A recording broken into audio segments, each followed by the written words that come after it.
today at 4:30. Yeah, what'd you do to get LinkedIn jail? I couldn't post anything, so I don't know how. Did you just have this saved in your calendar? I asked Tom for the link, and then I Okay. saved it in my calendar. Yeah. Yeah, I saw it even posted today. We'll have some people coming on, but yeah, tell me, I didn't get to properly meet you last time. How did you get connected with Tom? Found him on YouTube when I was trying to like look up how people are using AI for recruitment. There was like nothing available, and then just shot him a connection request, looked him up, and then I was reading on Reddit some guys talking about it, and I had no idea it was him because it wasn't his name. And then I tried using AI to like reverse engineer it, figure out who the hell it was, and it gave me two options, like a Michael Del Costa or Tom. So I figured I'd reach out to both of them, and he invited me to the roundtable. So I just jumped on, saw everything that you guys were doing. I'm like, this is way better than like what I'm seeing anywhere else. So kind of got the bug, and now I'm fully down the rabbit hole, building out all my systems as we speak. Oh, welcome to the rabbit hole, man. I've been 2 years down these rabbit holes. But it's fun. Like that's what these groups are for, man. Like it's like comments will use this tool, and he'll say, "Hey, Dom, I'm using this. I like it." And I'll be like, "Hey, check this out." It's just a great group for that too, because we all know, like, we all can't fucking spend every time all the time looking at this tool and then go back to this tool. Yeah, it's a good group. So since I'm new to your call, you guys focus on anything in particular, or what's the structure of your call look like? Same as Tom's. It's just he has kind of like a plan for it. Ours is just jump on and what are you using, what's working, what's not. Mostly focused around business development for recruiting. And then, but it turned into OpenClaw, Hermes, this, that, paperclip. So it's a lot of the tools that I'm using. Like for example, today, Tom, you're gonna love this. Let me show you this. So like I took the ICP report from one of my clients, right? Mm-hmm. Then I went to Clay, and then I have Clay doing it for me through the Comet browser, or Comet, building the tables for me automatically. So I don't go pay die anymore. You should see what it's doing on this one right here. It is just building like the best kind of tables that would have taken me hours to do. Where to go on this one? Oh, right here. Yeah, so it's done clicking through them, ranked them. Now I'll tell it, I'll get out of here. And then I'll say, I gotta add my Blitz API to this one, but I'm just doing a test set on this one.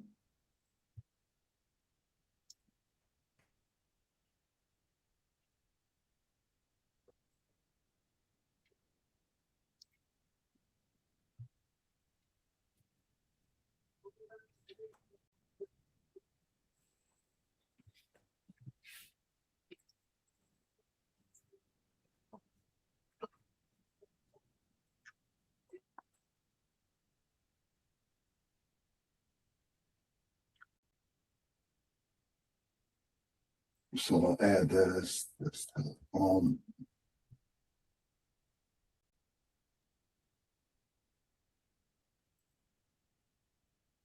which one did I add first? Shit.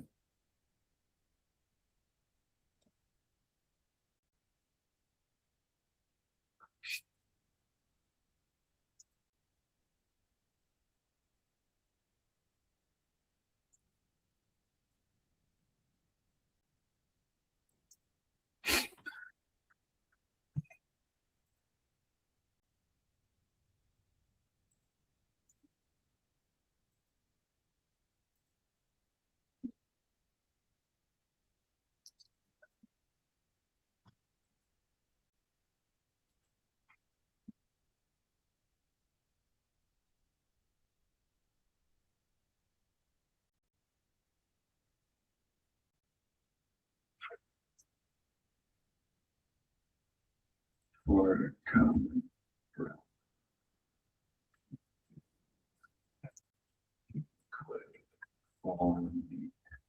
give me step by step prompts if needed.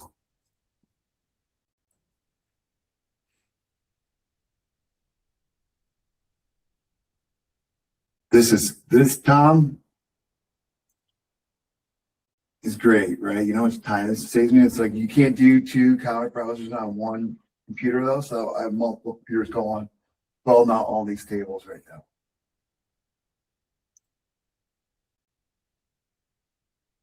Yeah, because Clay has that integration to ChatGPT. Yeah. They also have a Claude too. Yeah. Hey, Don, I have a question. Yep. So if you've got multiple computers running different things, how do you consolidate the data? Or do you have to? For what I'm doing right now specifically is for a Clay table for this company. Yeah. So their ICPs, the top 100 importers and exporters, and then freight forwarders that have 25 trucks or more. Okay. So I'm building that out, and it will just all come into this Clay table over here. And then how do you deliver that to the company? Just an Excel spreadsheet or something? If that's what they want, or we can do the outreach for them. Like for example, here for this company, we find the companies right that fit their ICP, qualify them 3 times. Okay. And then we'll launch the multi-channel outreach for them on LinkedIn and on email through Instantly or Smartly. Okay. So buying signals, find the decision makers from those companies, tag them to a persona, because you're in supply chain logistics. Jason knows, he's on this call. He works at one of the companies in WMS supply chain. You're not going to reach out to a C-suite same way you are to a warehouse manager. So we tag them by persona, and then that will be a certain prompt in there to, personalize that message based on that prompt to these titles, personalized to that person. But like even trying to take out that generic slop and adding a new layer in, like we're using like Trickify too, that we've been using, right? It's like, okay, those are going out, and you still got all these emails that I get flooded with them too. So I'm thinking like steps ahead, right? So if I create a battle card for a company and like, here's who you're going to reach out to. You're going to reach out to Tom Vargas. All right, you guys both have golf in common, right? Or hockey. Use that as an icebreaker. Here's the battle card. Let me see if I can show you one of the battle cards that our agents automatically create for the companies. Okay. Let me find it.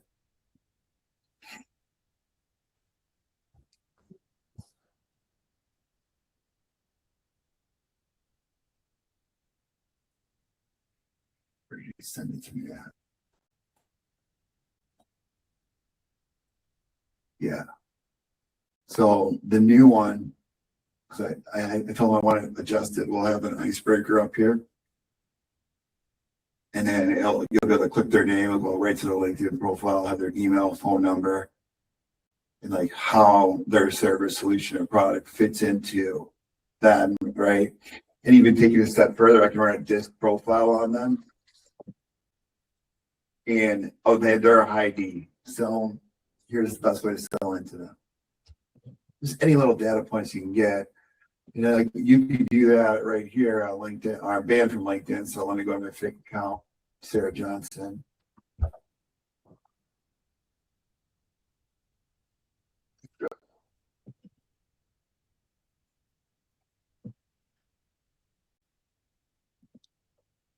I'll say run a disk.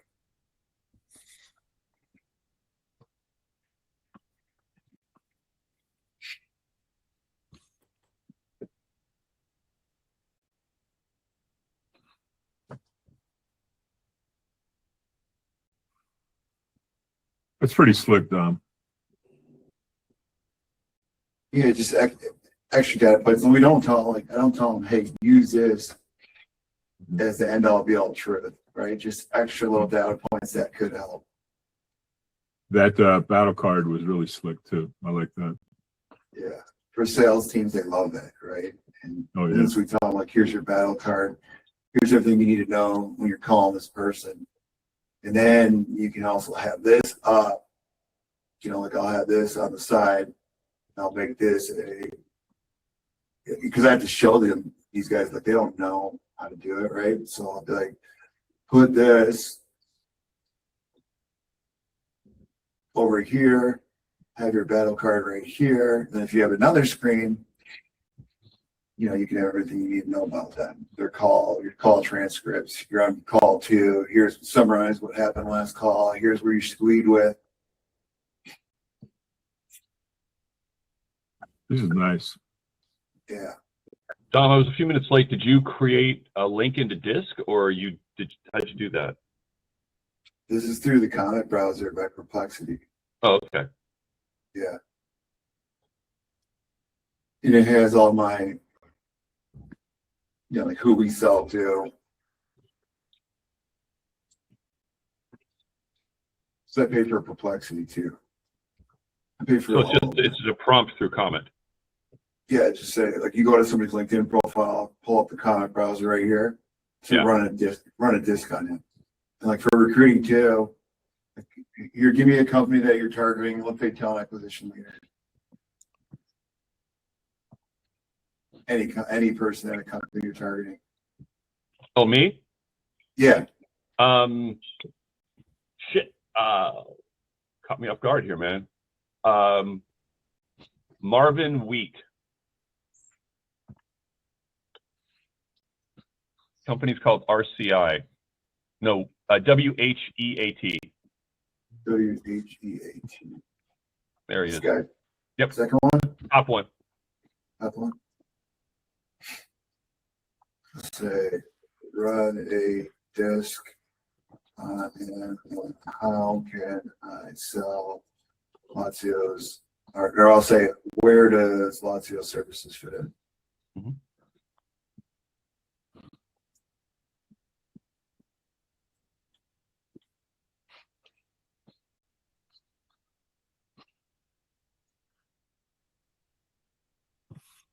So just to recap, you're in the Comet browser with a Perplexity extension that's running this? Yeah, it's right here. You see where it says assistant? Oh, okay, got it.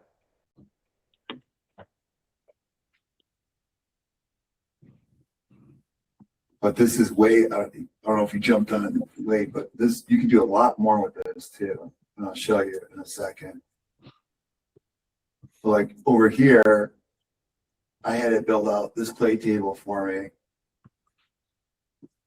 I said, do this. Then it goes and does it for you. Then you can come back to it. And then you come over here.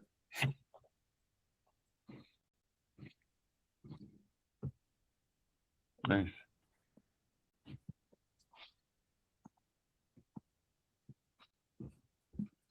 Just the disk prompt is really interesting. Mhm. Yeah, because you ask him to score, lead with energy and vision. He responds to big ideas and enthusiasm.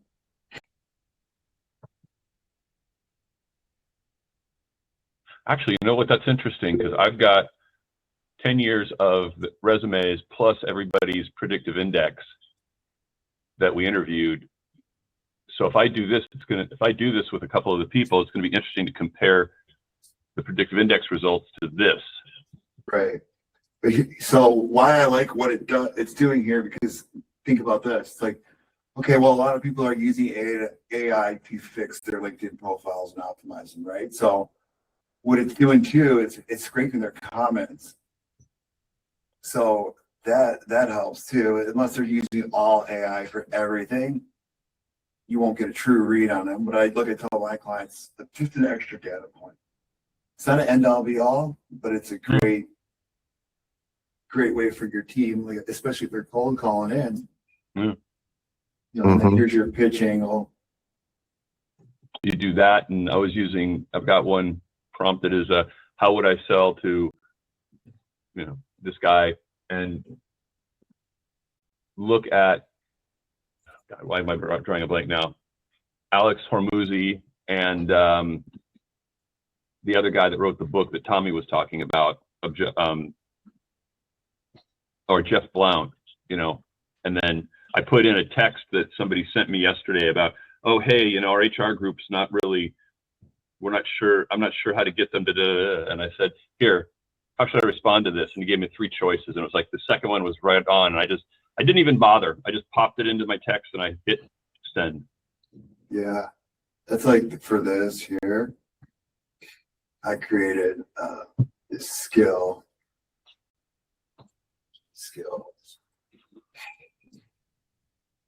So I took the book Propaganda in 1928. It was written by Edward Bernays. I took it and turned it into a skill for marketing and then outreach. And then it also creates newsletters for HubSpot.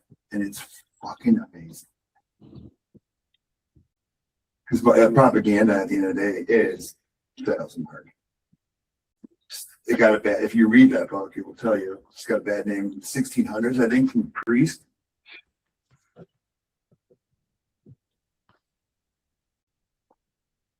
But where was I at? I think it's on my other computer, so I'll build it on here. Let me see.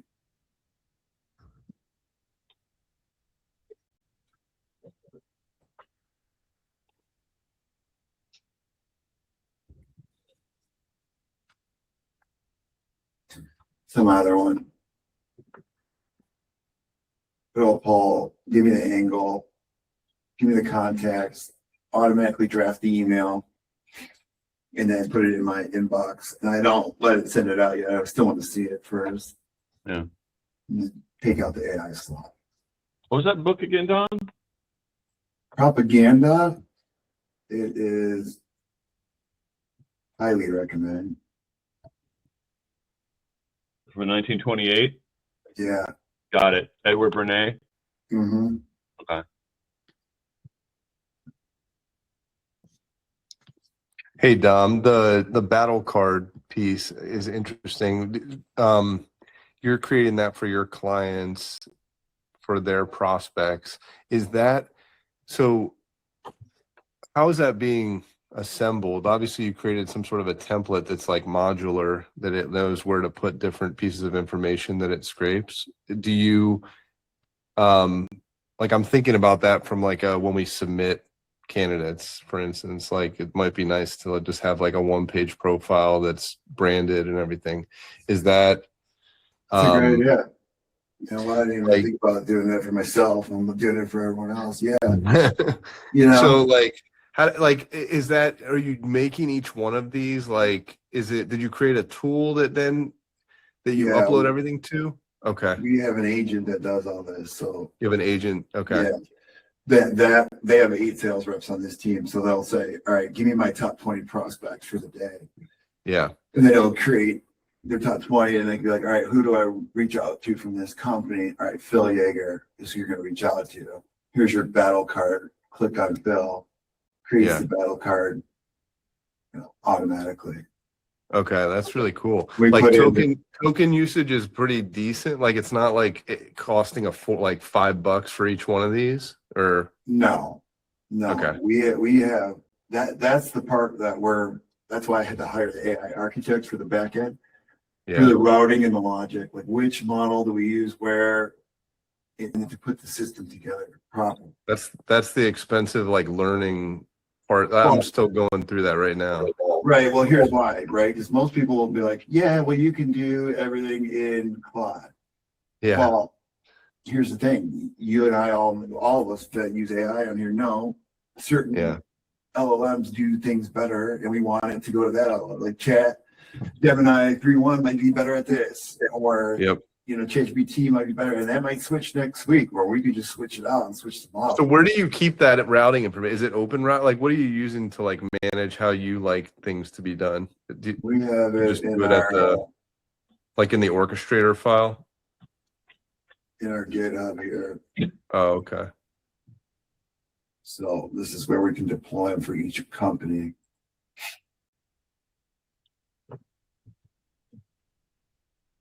So like here's our go-to-market one. Like we just push out whenever we're ready. We created all these different CLIs. you're for Crunchbase, PitchBook, waterfall enrichment, company enrichment, million verifier, distributor skill. One that we have. I'm an idiot, and I'll figure it out more. I don't use a lot of CLIs, but like, is a CLI? It's like an API or an MCP. Like, what's the benefit of having a CLI? The command line. I don't know, but like it's all through your terminal. Okay. Like, what is a CLI and how the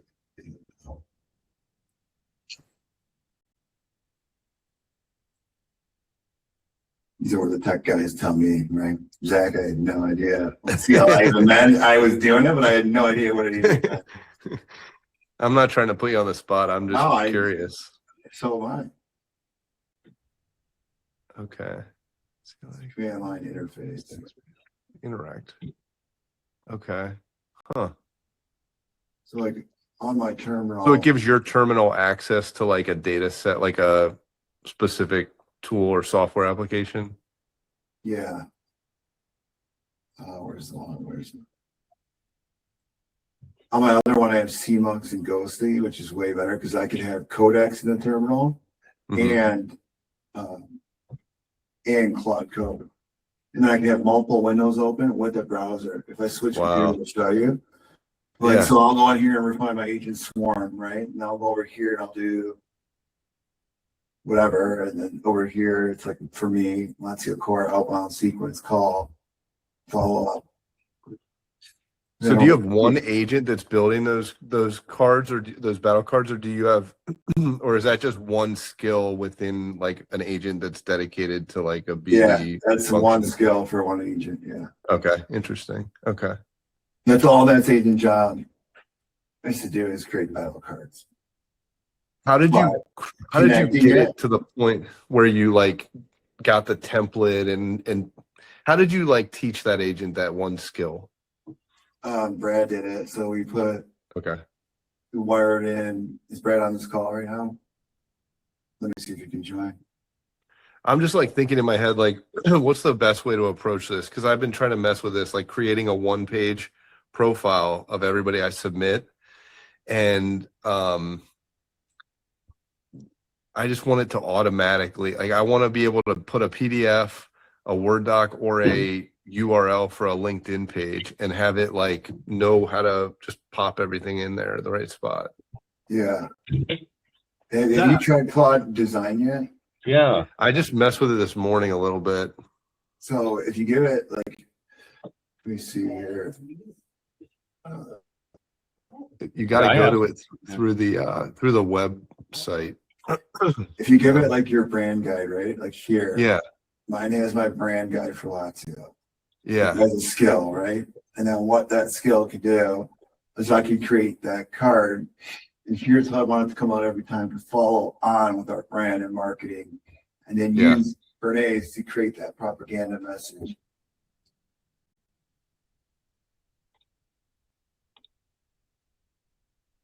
Wow. Did you, to create your brand guide and make it so robust and organized, did you just tell Claude to make it that way?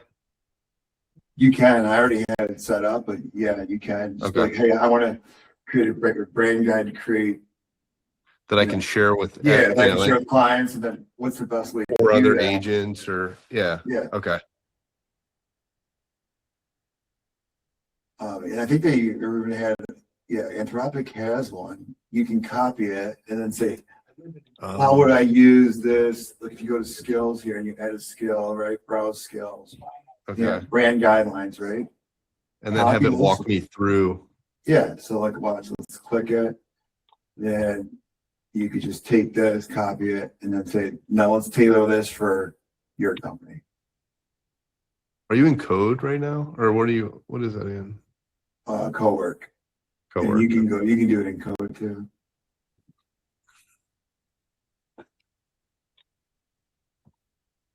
Did Anthropic reverse track on the whole like OpenClaw, how you utilize tokens?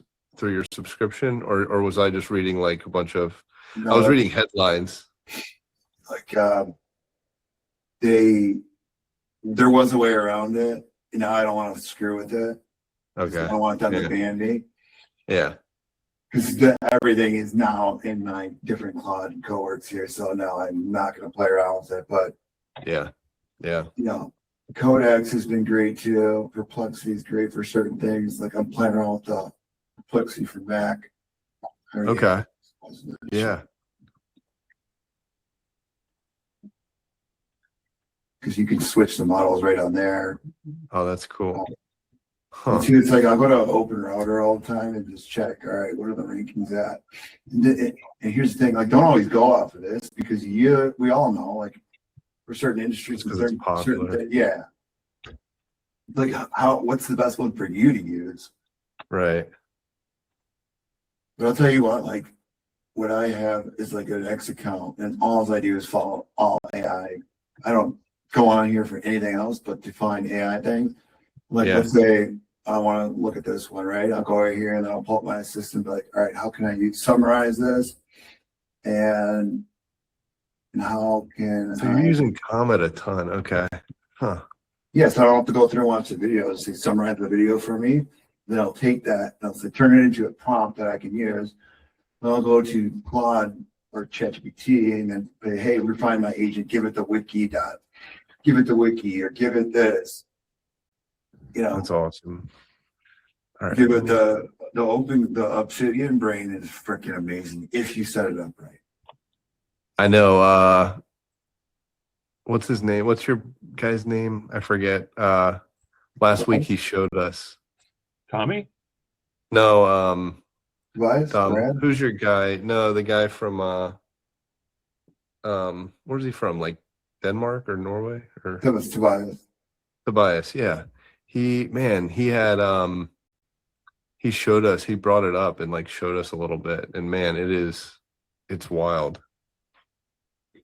What did he show you again? I forgot. Just he I think you had to drop off maybe, but he just kind of showed us how that Obsidian, how it looks and how you can see all the different data points and connections between them. Yeah. And then you can see like the density of like, you know, for different people and how, you know, every file creates a new point. It's pretty cool. Yes, but setting it up right is the key. Where do If you people don't- mostly screw up, Dom? I screwed up originally, right? So I had to go back and fix it. I spent all of Saturday from 7 a.m. to where my wife was bitching at me at 7 p.m. That's how long I was going back through fixing it to use it right. But now I'm here.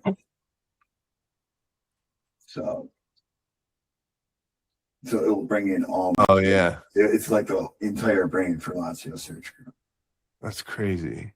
So like I think the hard part, I think once you start using it, you might start to understand more about like the use cases or the benefit of it. Because right now I see it as like, okay, it's a really cool visual, kind of like zoom out for a minute and you can see just how everything's laid out and you kind of dive in. But is there a benefit to like sharing, like, is there a benefit beyond that, or even in like from an agentic standpoint, or like giving access to it to something? Like what's the agentic standpoint? It's your brain. It'll tell you what to do, right? It'll say, hey, here's the test you got to follow up with, do that, whatever. If you look at the reason why like all these guys on YouTube are adding these brains, these second brains, the heartbeat, they'll do these tests automatically for you. like Zuckerberg is doing it too? Yeah, all of them. Brad, Zach was asking me how you created that battle card.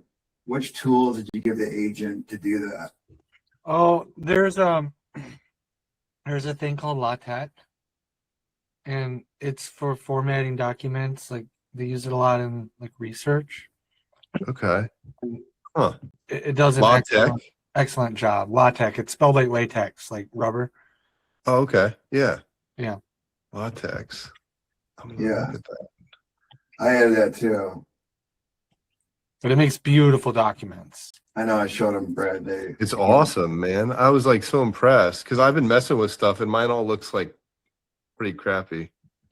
Yeah, I use that, and And there's a lot of training material out there on it because pretty much every research paper is written in that, and so the LLMs can write in that language really well. Very interesting. Oh, fucking hell. Cool. Latex. Okay. So it's just like it's this text. Okay. Huh. Latex AI or what's it called? Latex editor. No, this is older than dirt. It's latex equation editor or Yeah, editor. that's it. Okay. That's it. Wow, it is older than dirt. Holy crap. I mean, this Yeah. like brings me back to like my old gateway or something. Yeah. Compact Presario. All right. Man. Brad just set up. Super old. LATEX equation editor. Yeah, 42 years old. Wow.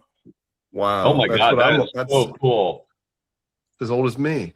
Dom, how do you let Brad on your call with that shirt on though? That's crazy, man. Oh man. We don't care. We just want to make money. That's all we care about.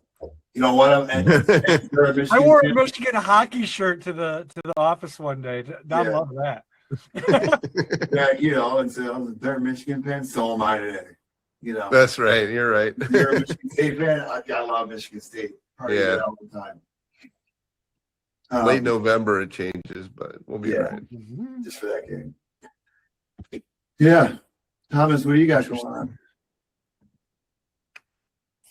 I'm actually doing what you did, cleaning up my Obsidian and stuff. I've got a bunch of files and stuff that I've got to get converted over to MD format, and that's just been a royal pain in my ass right at the moment. It took me 12 hours, and I'm still not fully done. Been there, done that. I'm still just trying to get everything converted to MD files. That's been the biggest challenge on my side. Some of the stuff that I have, I can do it manually, but I have like almost 1,000 documents I need to convert over to MD files, and I'm not going to do those one by one. No. So, What if you just upload as many as you can into? well, a lot of it's Google Docs, so a lot of that stuff was saved there. That's the issue. Yeah. Maybe put it in the Gemini and say, put all these into markdown files for me. Yeah, What if you put them into a what if you ran a copy of them into a different drive, Thomas, and then ask Gemini just so you could have a set to mess with it in case something goes haywire, and then just say, can you convert all these to .md? yeah, I tried that. It's the formatting part of it. That there, it's like a Python script to convert Oh. that. Yeah. Oh, I meant to show you guys this. This is pretty cool.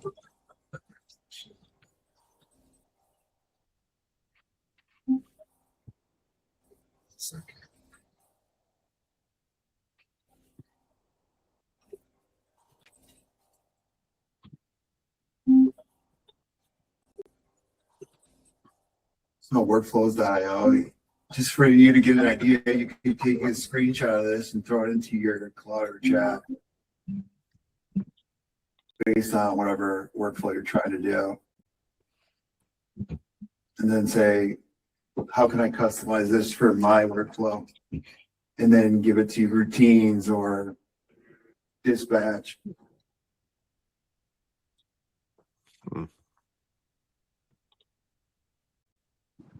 Hey Don. Yo, Yo.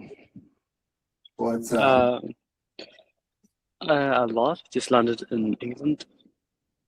England? Yeah, taking this from a random train station. Just saw your link. Oh, I'm heading to like a automation event. It's invite only, and I'll be doing a presentation. All the guys there are doing like 100K a month minimum, so that'll be interesting. what are you going to talk about? Good question. Just AI generally speaking, they'll have a bunch of questions. So like primarily on the Claude side. So the second brain setup I have is relatively strong. We were just talking about that.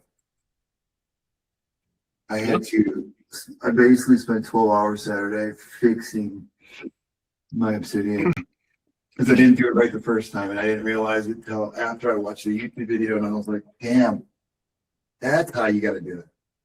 What learnings did you get? Like, what were you doing wrong? A lot. Like 12 hours, all back and forth, copy, paste, copy, paste. Now it's nice and organized and clean. Yeah, that's very important.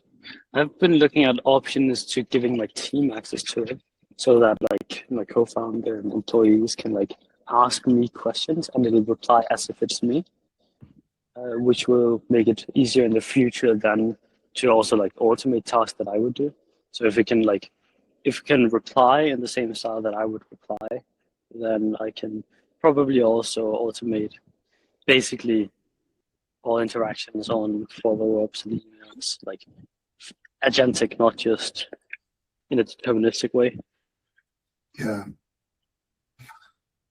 That's what I think I mentioned it on the last call, but I don't know if I did.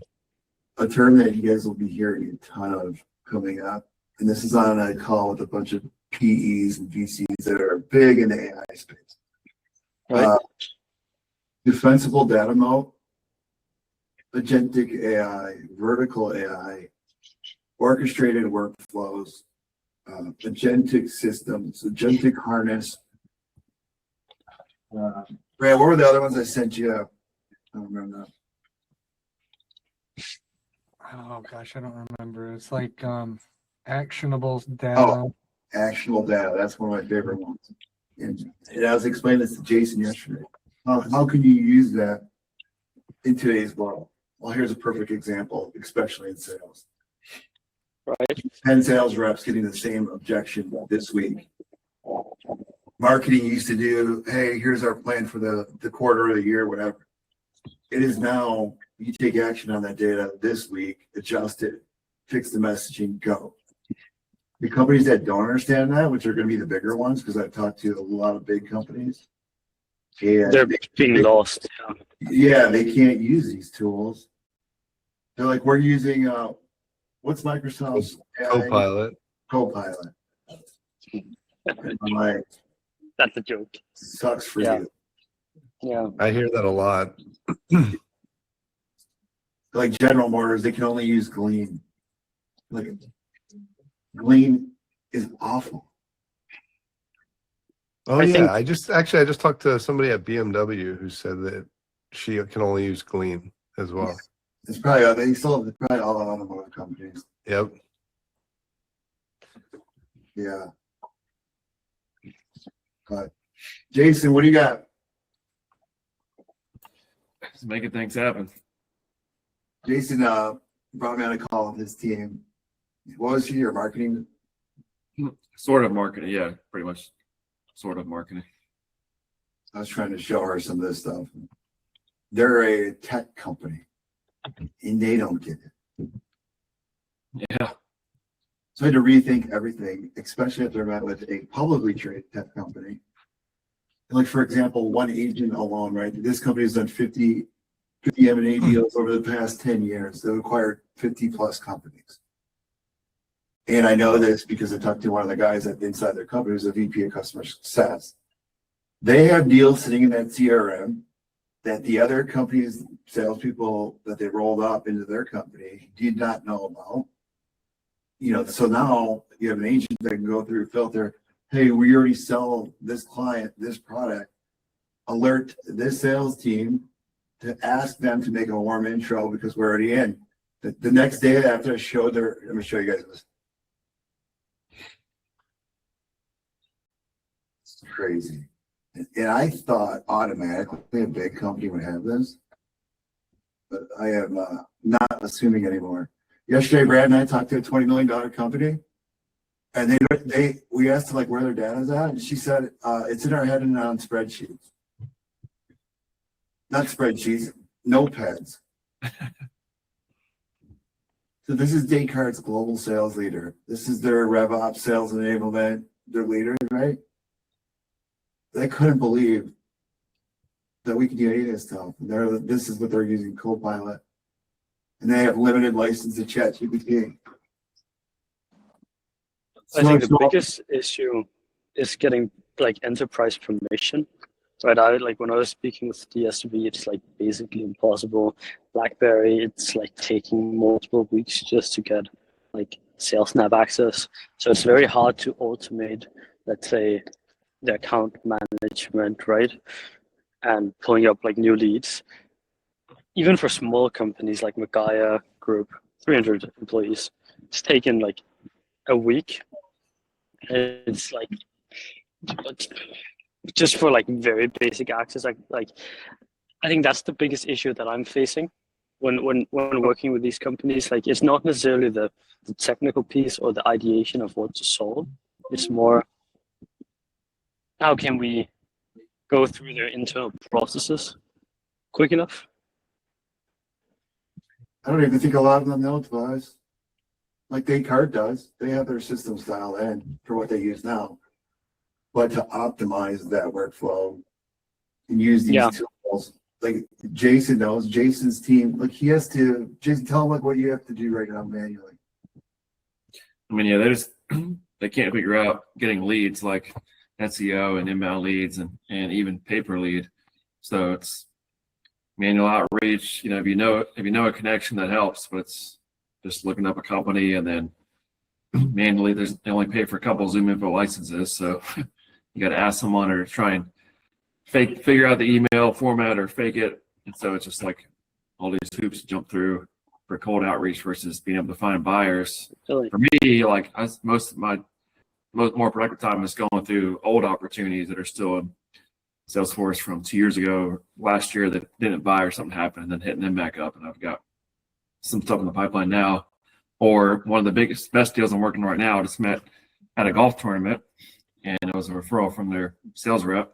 So, I mean, you got to be out. I went in town. It wasn't even that relevant, but I just went to this thing uptown yesterday, 5-6 cards. One guy recognized me from like 6 years ago at church, and they might have an opportunity. So, I mean, you got to be out there and you got to be shaking hands and looking people in the eye.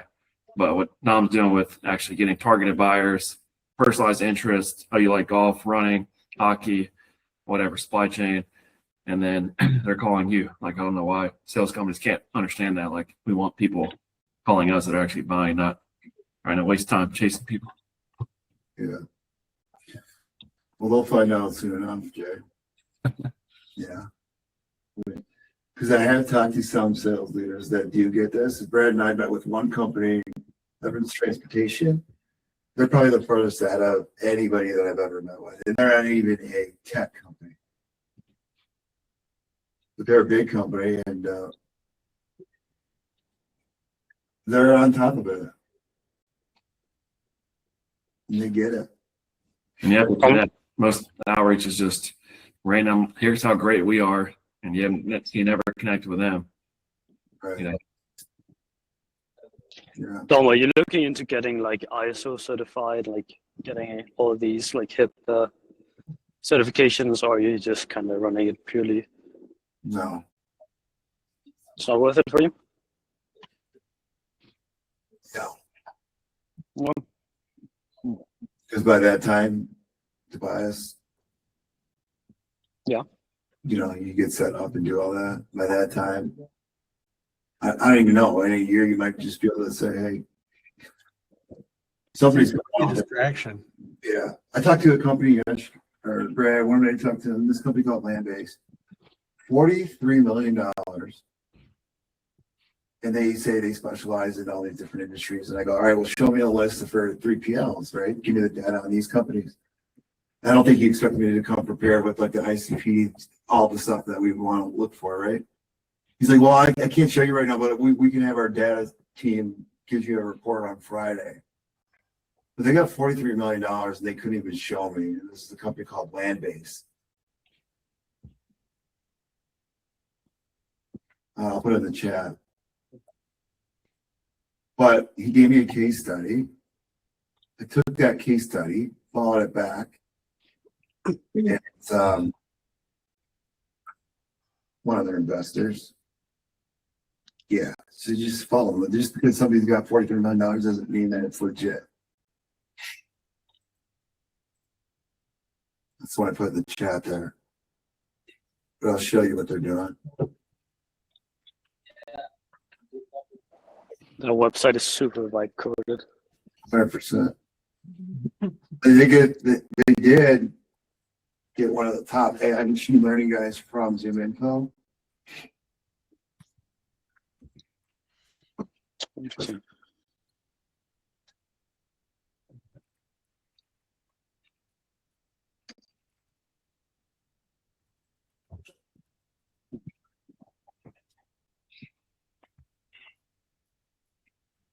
One of the biggest things that we are seeing is that we can just like up the volume. So what we're doing when we're building lead lists is that we're scraping like 250,000 people who have a signal to be in the right like type of buyer persona, but 90% of those people who are in that signal aren't qualified. So we'd rather scrape all of them and then run it through an AI to qualify them than like filter down manually and then get a lower percentage of the actual lead list. Just due to the cost now where it's so cheap to scale things up. So from like 250K people scraped, you can get like 500 very high quality like candidates to reach out to. And then, you know, you have the signal on them. So the outreach you're doing to them will have a lot higher kind of result, like reply rate. Like we're talking 50% reply rate, 30 to 50%, right? And obviously the cost per lead is higher, but then the quality also stays up there. It also depends on, for email, depends on your messaging, because these supply chain logistics guys, if it's AI slapping, even if they say it's hyper personalized, it's like, okay. that won't matter. Yeah. Like, no, that has been done for like 3 years now. Like ever since GPT-3, you've done hyper personalized. Like the actual copy you've been able to write since then is fundamentally the same. I don't personally see results doing it that way. Like I haven't seen a significant improvement compared to just like split testing with like fixed variables. You're better off saying, hey, send. Sorry? You're better off just sending an email saying, hey. You know, because you're not going to get a response either way. Yeah. That you might. Tyler, what about you, man? I know you're new to the call.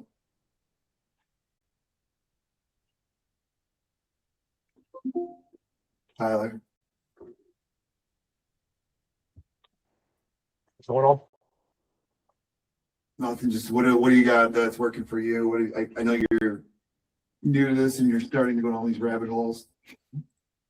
Well, building out things with Claude and trying to get everything implemented to basically have Claude Claw, right, as I understand it. And so far, I'm still in the process of building, right? Trying to set it automated. So like my end goal is to be able to kind of build out different agents to automate certain tasks, right? An agent for sourcing and, you know, scrubbing and verifying contact information and building out my database automatically, so I can just focus on time on the phone. So, I mean, this is all stuff I just started doing this week, and I don't know. I have, I guess, ADD because I'll watch a YouTube video and be like, "Oh, this is dead. Watch Hermes videos." I'm like, "Oh, I'm watching Hermes videos." And it's like, "Oh, you don't need to use Hermes anymore because now you can do this with that."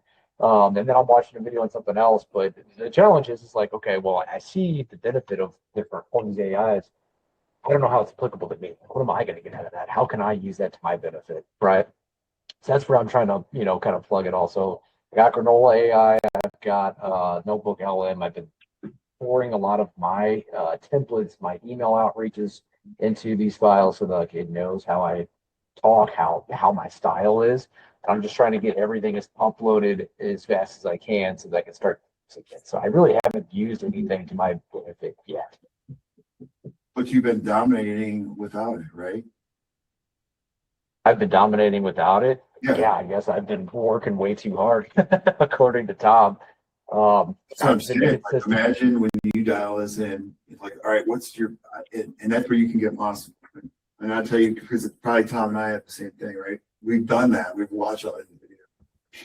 It's like, what pain point right now can you solve that will eliminate 30 minutes, an hour of your day? You start there and then slowly do it instead of just watching all these videos. That's what I would recommend. Because Is there any the rabbit holes like we did, and then you'll be that next thing you know, you'll be fucking Saturday, Sunday, all night, all day. And your wife hates you. Yep. Started. My wife already hates there. me. Yeah, she thinks I'm gonna leave her for my agents or something. You know, the But when you called What is- your My agent wife thinks it's all Bandy, bullshit. She thinks I'm on Pornhub all night long. is there any benefit to paperclip or a tool like it? Has anybody messed with something like that to like expedite some of the like, setup for OpenClaw? Brad set up Hermes for us the other day. Really? Yeah. Yeah, so far I like it. I just Better than OpenClaw? What's that? Better than OpenClaw? I don't know. I mean, the self-learning stuff's nice. But yeah, I haven't played around with it long enough. Mm-hmm. But so far, it seems to set up a lot of the orchestration stuff that that was going to be a big pain in the neck for me. And the self-learning. So yeah. Yeah. That's pretty cool. Exactly. I can tell you one of the workflows I did is, and I love it. It will take, I'll go into Loxo. You use Loxo, right? Yeah. I'll go into Loxo and I'll tag a candidate MPC 2026. It will automatically take that candidate, find 10 current job openings that they'd be a good fit for based on their LinkedIn profile, my call transcript with them and what they're looking for. Enrich those decision makers from those companies, automatically grab their email, put them in an instantly campaign for me. Send it out. Wow. That's really cool. That was a game changer for me. So I Yeah. was ready to pay somebody to do that. I've asked people on LinkedIn. Thomas, Thomas was working with one of my guys, Jason, right? So now I can do that at scale because I get all these high-end referrals, like these guys from supply chain, like VPs and C-suite guys that I would love to help, but I don't have the time to go out and make a call for everyone. That's the thing. Yeah. And it will come back around if you do it well, but it's just hard to dedicate that time up front to do it well. That's awesome that you can do that. Yeah, and I just couldn't get myself to the point of charging these guys. No. I know a lot of people, and I don't hate against it if you do it. Yeah. I just can't do that. I just, Yeah. because it's like you can't guarantee, but I'll tell you what, like these companies are paying these outplacement firms. Have you guys talked to any candidates that were with an outplacement firm? See, they don't do shit. No, they don't. And I know they're not using AI to their benefit. I used one, or I had access to one when a company got acquired that I was with, and then they laid off everyone and gave them access to it. And yeah, they were useless. They were like going to review my resume, made some edit recommendations, but there was like nothing tangible that I could like take away and feel good about. Right. For one of these executives I work with, it's 130 grand is what the company paid for him to go with his outplacement. Wow. He said to me, he's like, Don, you showed me more than 30 minutes, and I've been 3 weeks of working with this lady. Wow. So it's like That could be a whole business. Yeah. Outpatient. that's where I immediately started going. So it's like, all right, well, hey, if I'll hire somebody to do the training and the resume or interviews, then I can automate everything else, come in and undercut them and say, all right, it's $5 grand person. Because I'm telling you, at the end of Q4, Q1, going into 2027, a lot of companies will start to figure out where AI fits in, and you're going to see more layoffs. Yeah.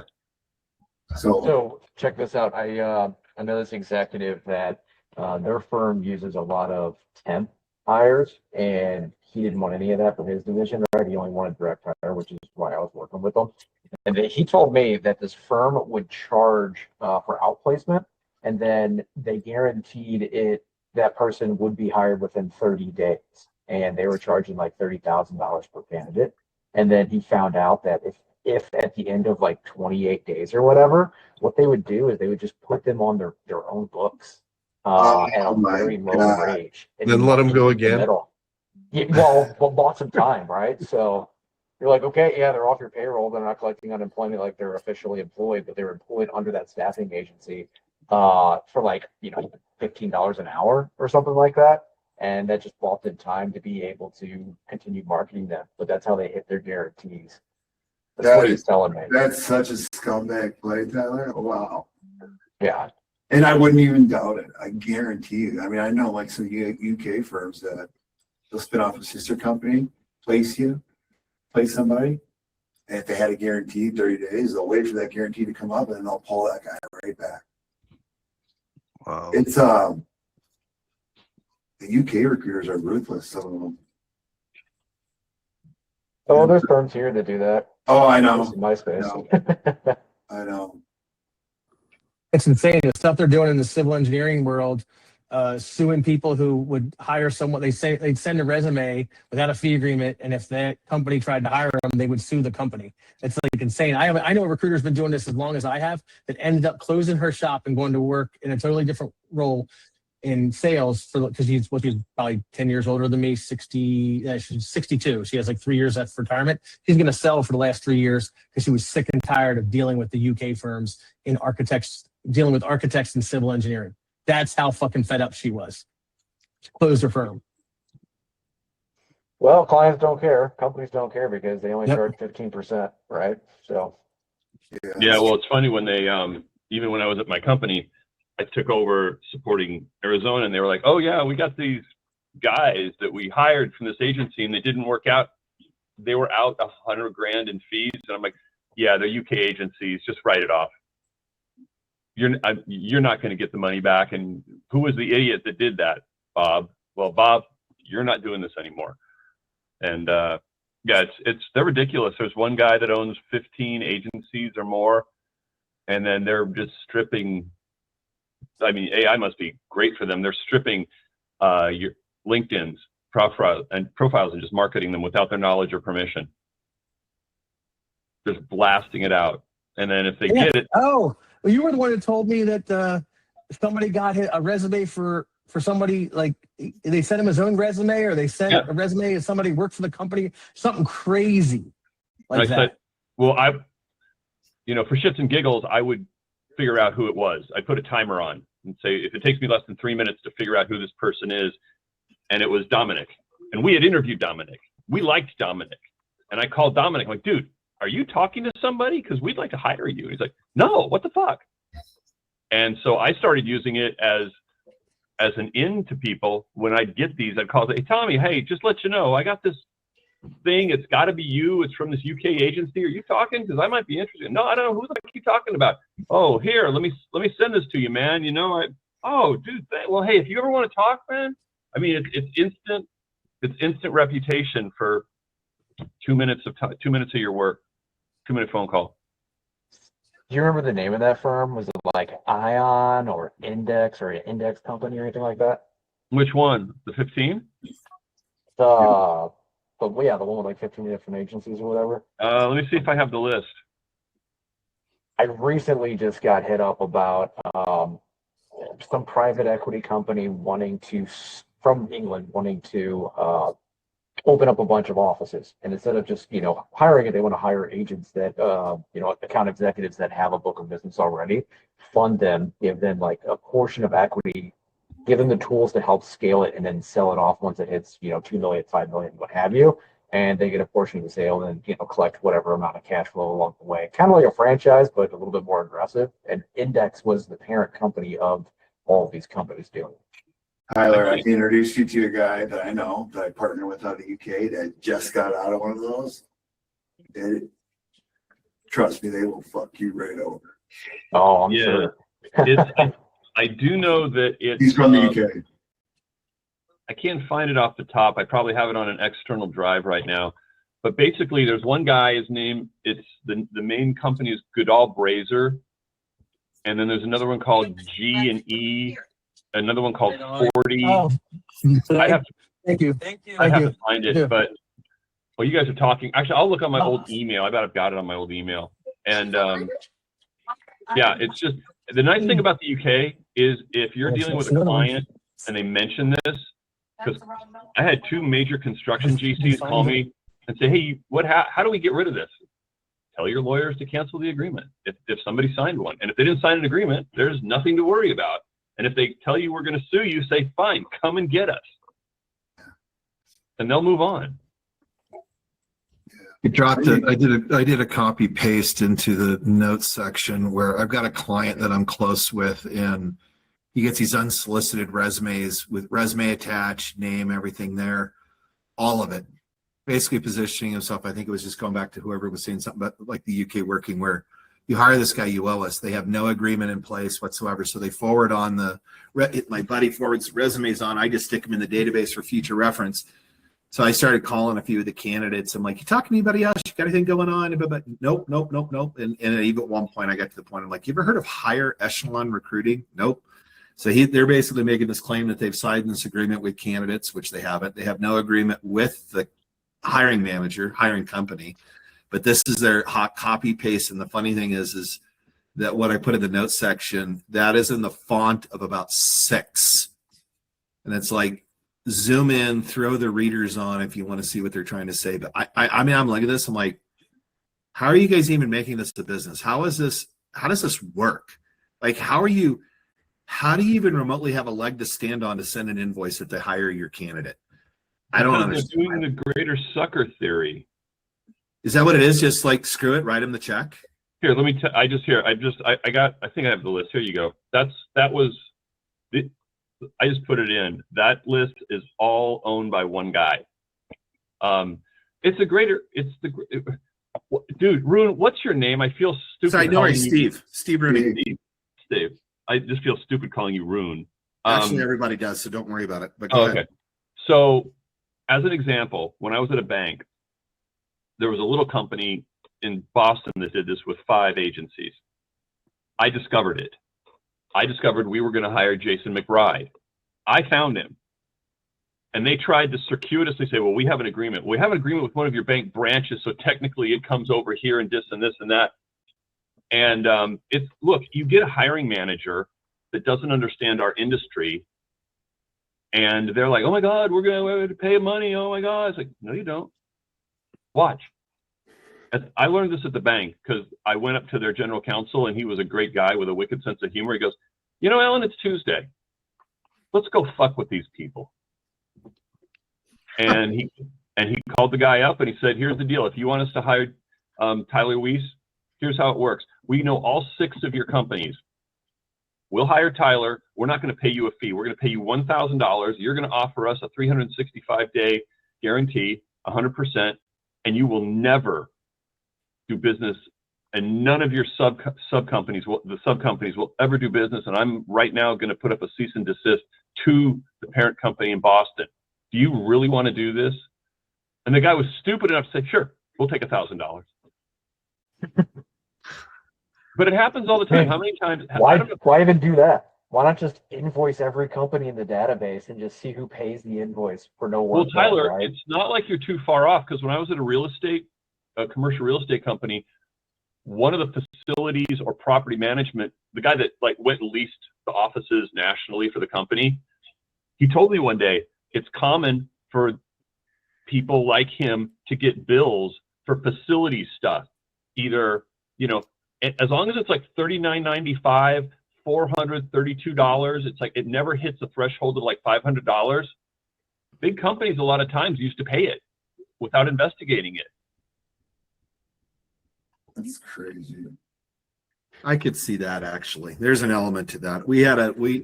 I've done business with I'm just going to say high level monster publicly traded company. Had a candidate last 3 weeks, and when we've obviously got our guarantee.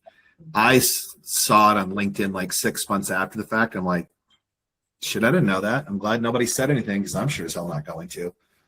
Just collecting now. At the same time, I really don't feel bad about that one because they're like 6-month guarantee, 6-month terms, and the list goes on. And I'm like, fuck you guys.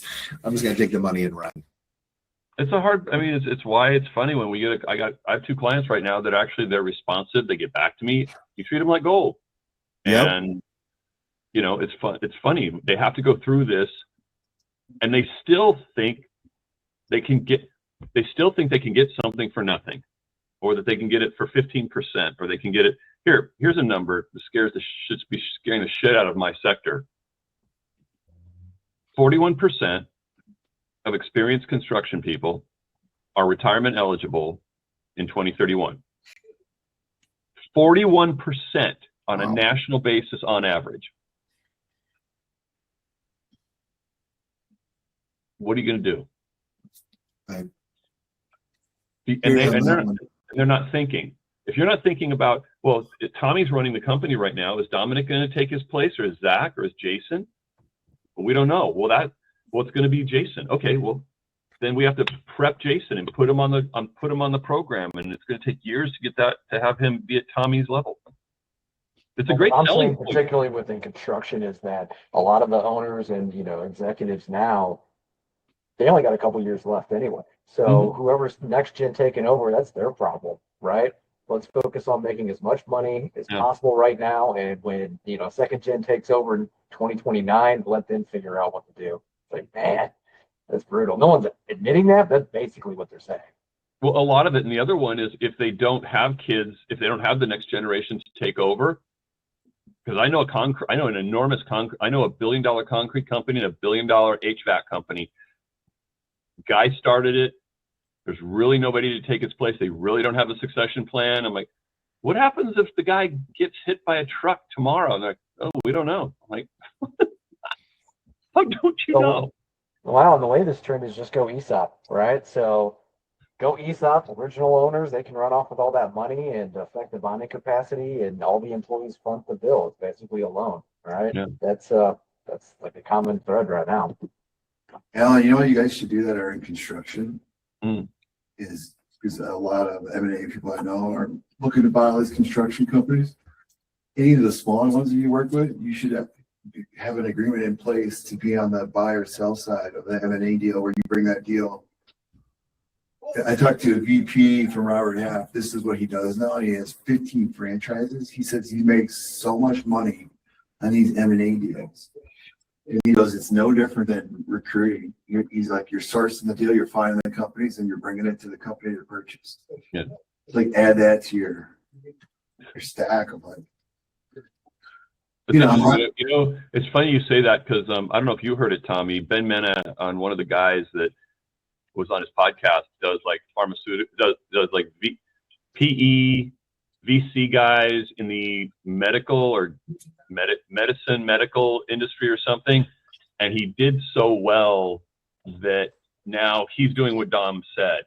He finally put enough money together with a couple of people. I mean, he's still running his search business, but I think he's gotten involved in like some startups. Yeah, you can do that too. Like I don't know if I ever showed you guys the call of Ian Feeney. He's a 32-year-old billionaire behind Snowflake, Ironclad, and Cursor. He started as a recruiter like us. But this guy, I'm telling you, what he's doing, he's just bringing the deal to them.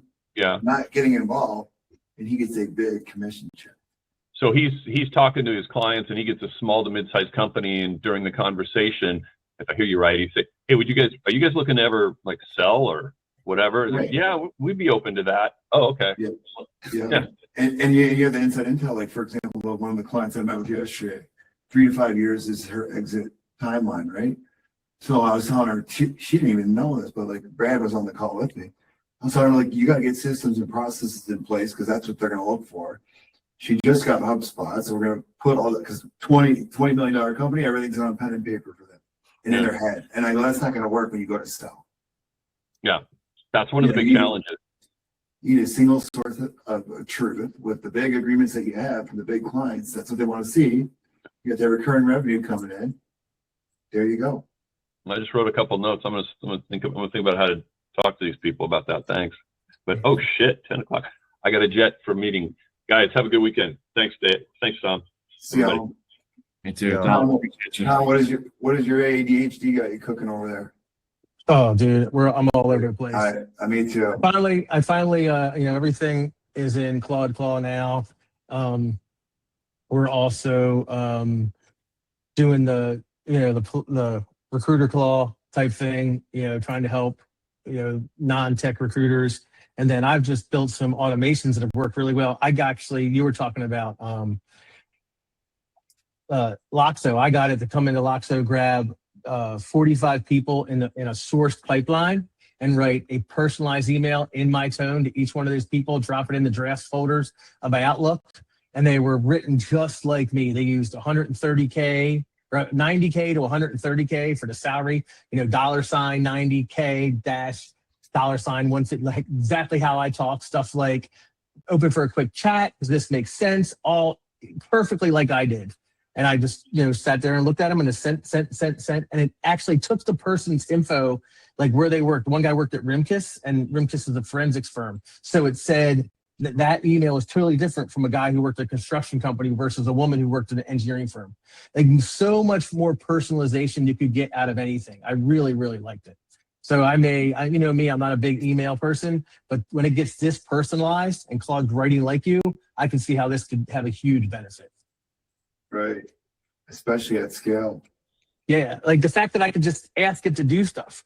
Like today I was driving and I'm like, hey, send an email to this client, letting him know I'll talk to him at 4 p.m. today. And it just did it. I have to think about it. Just did it. And it's in my voice perfectly every time. Like so much easy stuff that you don't think about that saves me time. I haven't fixed the sourcing strategy and the sourcing things that I have, but once those are fixed, I just drop a job description in there. It puts together a sourcing strategy. It scrapes LinkedIn Sales Navigator. It compares the candidates to the job description and ranks them on a scale of 1 to 10. And then I have the enrichment thing, and it'll say to me, hey, here's it. Do you want us to enrich it? If I say yes, it passes it off to the enrichment agent. And enrichment drops it on the desktop and says, hey, do you want me to upload this into Loxo? Which job do you want it to go into? And I say, yeah, upload it into the director of engineering job. Here's where I'm getting stuck, and here's what I'm thinking. I want it, like, all right, I'm meeting with this company, right? I already have the job description. I'm meeting with the hiring manager because we all know that what the hiring manager wants versus what's on the job description can't be different, right? But I want that transcript to go in real time to find the candidates in my database, surface them so I can get real-time feedback and get like who's an ideal, and then go do the scrape of candidates that look like that. But in sales, it's tough. It's so tough because of the soft skills. Right. You can't do it. I tried it for, I'm looking for someone who's got like a construction background to do business development for one of my clients. And it kept bringing me back people who had business development and sales in there. And I didn't need that. I kept trying to say to it, no, I just need someone who's pre-construction. Find me someone with pre-construction, or there's another term that you find at the big real estate investment companies. I can't remember the term, but I kept asking it to do that. And it just couldn't wrap its head around the soft skill side. This is when I realized, like, hey, for the soft skill stuff, we are nothing to worry about. Right? That's what I was just going to say that, Tom. I go, everyone keeps asking me, like, will AI replace? I go, it will replace a lot of recruiters for sure. But the ones that are digging into that kind of stuff and at that level, no, there's no way. Like, not yet. Like for me on the engineering side, I can say to it, look for engineers who have NCAA, Boy Scouts, military, football, baseball, soccer, rugby, waiter, waitress, bartender in their LinkedIn, and flag them at the top as long as they have a structural engineering background, a civil engineering degree, and 3 years experience, right? That's still hard for it, right? Because it can't wrap its head around when I'm asking it. Because like those particular people are gonna, if you were a bartender and also a structural engineer, you're going to have the personality my client wants, right? If you were in the military, you're going to have the structure that my client wants. If you played a sport in college, right? You had to be on a team. You had to learn camaraderie and teamwork and deal with, black, white, purple, Jew, Muslim, Christian, atheist. Like that's the kind of person that my client wants. Right? I'm being realistic. They want people who have dealt with every socioeconomic, religious, color background because of how diverse their company is. So finding those type of engineers are instant placements for me. Instant. And on top of it, if they're working at a consulting firm, my client's offer is compensation is better, opportunity is better, and they're not stuck behind a desk staring at a screen all day. But getting the sourcing strategy for that is so hard. I'm sorry, what'd you say? What if you did this? What if you just scraped, with now how cheap it is, all the engineers in your space, put them into a database, like a rag and graph database with semantic search, and then gave it to the filters like the Obsidian brain on each person, and have an agent do it, like read their profile if they have this on there. How do I get here? Here's the biggest problem I ran into, right? Is I need the entire LinkedIn profile, right?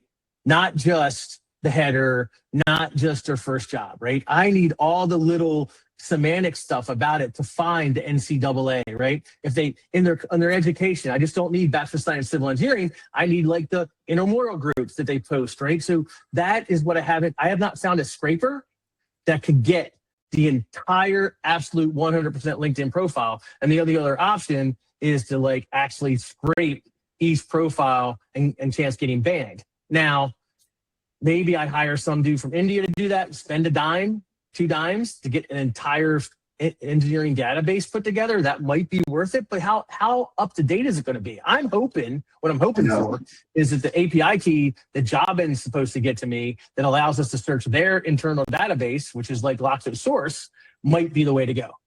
What about that's what I'm you hoping. think Shift4 has it? What'd you say? You think Shift4 has it? No, they haven't released it yet. I've been banging on them about it, like, because they supposedly are building this for us, and I said the one thing Loxo will not let us do is search Loxo source. Now I did figure out how to search Loxo source with Perplexity and with the Chrome extension that Claude has, but it's clunky, right? You got to it just does. It's not automated, right? I can't automate it, but according to Jobin, they're going to let us search their database using the API key. And if that's the case, then we can start working on a strategy that'll find those people. But They're not again, going to limit you on that? I mean, limit to what your subscription is. If you go to their top subscription, you get, I think, 18,000 candidates a month you can pull out. Sure. Or maybe it's 9,000. They've changed a bunch of stuff. They changed the subscription. They said they added a 20 contact waterfall enrichment tool, right? It uses 20 different things, but they still haven't fixed their fucking UI. It still looks like MySpace. I wish they would fix their UI. Have you tried Blitz.ai? Blitz AI? Yeah, dude, I don't know what happened. I got a fucking API key for Blitz. I get 1,000 free credits a month, including cell phones. Every month. It resets every month. I don't know if it was a glitch. I'm not saying a fucking word, but I asked Claude, like, hey, do we really need Blitz? I thought it's just getting us work emails. And it went and did 3 audits and said, no, it got you cell phones for these 3 different. And I'm like, what? Like, yeah, get you cell phones too, Tom. Keep it. Well, like I paid for the top package. Well, I could probably split it with 3 people. How many? I know it's $6.99 a month. How many exports or what? $5.99. Yeah. How many exports do you get? 5 requests per second, unlimited. Oh, this is unlimited. Okay, 5 requests per second. Jesus Christ. Yeah, so we're trying to scrape out everybody. Like Brad's got agents just going in here all day, just boom, boom. How boom, good boom, is their results? Just like every other data provider, right? Like it says 97% email accuracy bullshit. Like it just depends on the industry. Have you looked at what Vargas had, that ARC? That ARC might AI? be an option. Yeah, ARC AI might be an option just for what it brings back. And I haven't tried it for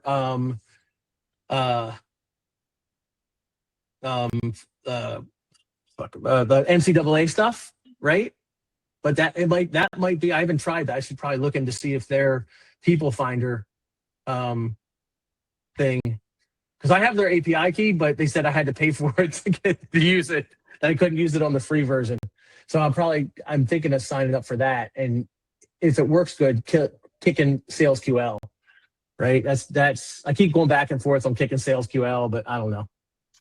Yeah. Okay, I'm playing around with this one right now. Parallel AI.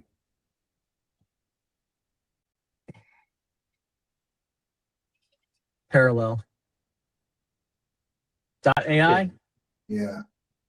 Is Blitz happy? What is it? Blitz, B-L-I-T-Z. Oh, no, right. Like blitz, the football term, right? Isn't that what happens when you attack the quarterback or something? Here, I just Right. put it in the chat. It's Cool, that unlimited. I mean, Yeah.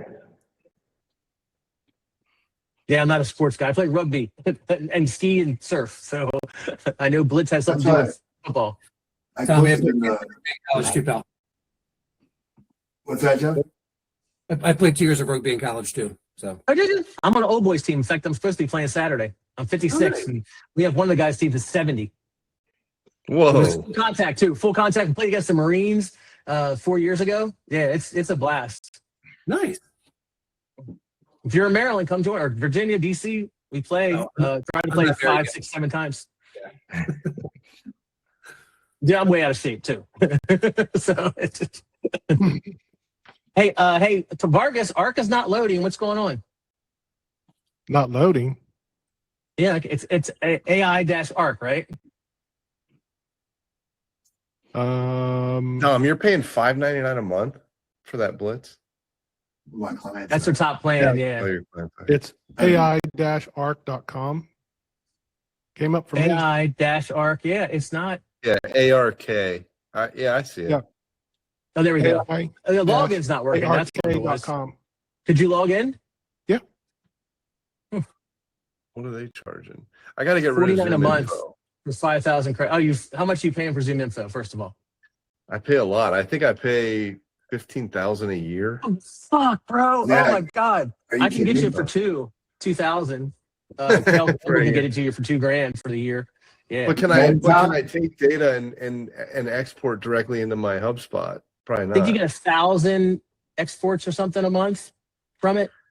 Really? It- It would be it's, my uh, own seat. Like it would be my own seat and my Yeah, own. you Like use I your could have own my email own address. connection. Yeah, apparently, from what I understand, the guys who are doing this, there's a couple guys you'll see pop up on the Facebook groups. And from my understanding is you pay the 2,000 or 2,500, it's somewhere around there, and use your email address, but they only offer it when they can find 2 people that are willing to jump on. They have to add them in twos or something.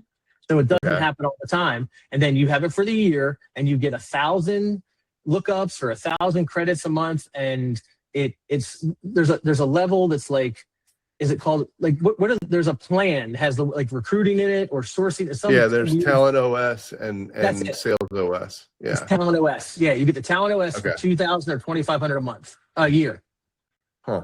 What's the difference? Talent know. OS has more. They say, well, the way I use Signals. both of them It's signals. because I have my Sales OS connects to HubSpot and my Talent OS connects to right now Crelate until I switch away from it. Why don't you connect it right into Claude? They won't give you the even for the price I pay, it doesn't include API access. You want Yeah, me to- the API access is ridiculous.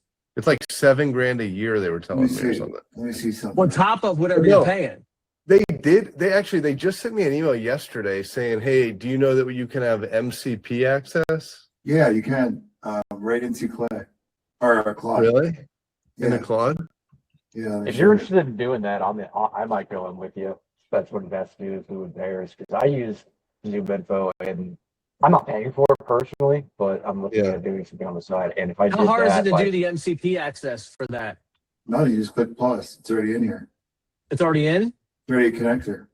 Will you show the screen so those I'm people not can see it? Am I not sharing? You are, I see it. Oh, you are. Sorry. Oh, my bad. I smoked too much crack. Sorry. It's right here. Yeah. Oh, so you go to Claude and just go to the connectors and add ZoomInfo. Yeah. But what does that get you to do? Like, so then it's not agentic. yeah. Oh, I guess you could set up a That you create a skill, okay. say for sales, right? And then you say, here, let me show you. Couldn't you could use this for like my whatchamacallit, my sourcing tool or my enrichment. Say every time I drop a CSV into this folder, enrich it with ZoomInfo, right? Right. You can create one for sales for your team, or you can create one for candidates. Like if I drop this in here, use this skill, and you can do a /sales, and then it will know to use ZoomInfo from your skill. Yeah. Like you should watch this video by Boris, who's the creator of Claude Code. Okay. He uses all the but it knows my IC, or was this in there? Yeah, I created it. Like God, what dude. signals matter, tier 1 for me. Yeah. Yeah. Right? See what it says, use Clay for enrichment. You could put use ZoomInfo for enrichment. And then use ZoomInfo to find. And this doesn't even, and guys, his is really fucking amazing. It doesn't need to be this amazing, right? It could be something as simple as when I drop a CSV in here, I need it enriched, right? Yeah.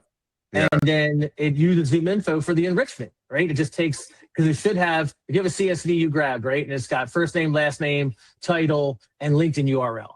Then you drop it in there and say, enrich this for me using ZoomInfo. And when it's done, drop it on my desktop and also ask me if you want me to upload it to Loxo and what job to load it into. Yeah. And Tom, when you're thinking CSV, are you thinking that you've generated that from Clay and then you've exported it? Okay. Clay or Sales QL or a job in or whoever, right? So if you go to Navigator, this is what I would do. I go to Navigator, right? And I do a search and I find 79 candidates that I love, right? Yeah. Then I hit one button, they all go into job in. I go jump in the job in, I send all 79 a connection request. Hey, my name's Tom. I got an opportunity in your backyard. Base salary of $500,000 in a company bicycle. Let's talk. And then after that's done, I select all of them and hit export in a CSV, take that CSV, drop it into my enrichment thing. It enriches it. And then I say, put it into the job in Loxo. And it goes into the job in Loxo. And then I just start smiling and dialing based on whoever connects with me on LinkedIn. I call them first and that's it. So you can generate a CSV in so many different ways, right? Sales QL will do it for you, and it'll also find the phone numbers, but you can only do like 25 at a time, right? You just got to be careful with some of the automations. Sales QL actually has an automation that'll do 5 or 10 pages. I tried it the other day after not using it for a while and got another fucking letter from or email from LinkedIn saying that I was using automation again, so I stopped using that. Oh, I'm banned. I'm banned from LinkedIn right now for one more day. Really? Yeah, Did you hit the contact us thing on the band? No, you are. I'll show you. Don't you have an account manager that'll be like, dude, like. Oh, I call their bitch. Yeah, click on contact us right now. Oh, I don't even want to talk to them. I got a huge. Now, do this. Fill this out. And you'll get unbanned immediately. Just by filling it out. Say, I wasn't using any third-party software. I've made it a point to not have any third-party software, so I don't know why I'm being restricted. And they're using AI to notice that? I don't know why I was being restricted, why I was flagged or being restricted or am restricted. And then go down there to the next one and just put in, I was not using any third-party software that is restricted by LinkedIn. In fact, I'm not using any. And then put, if you want me to make this sound more professional, just let me know.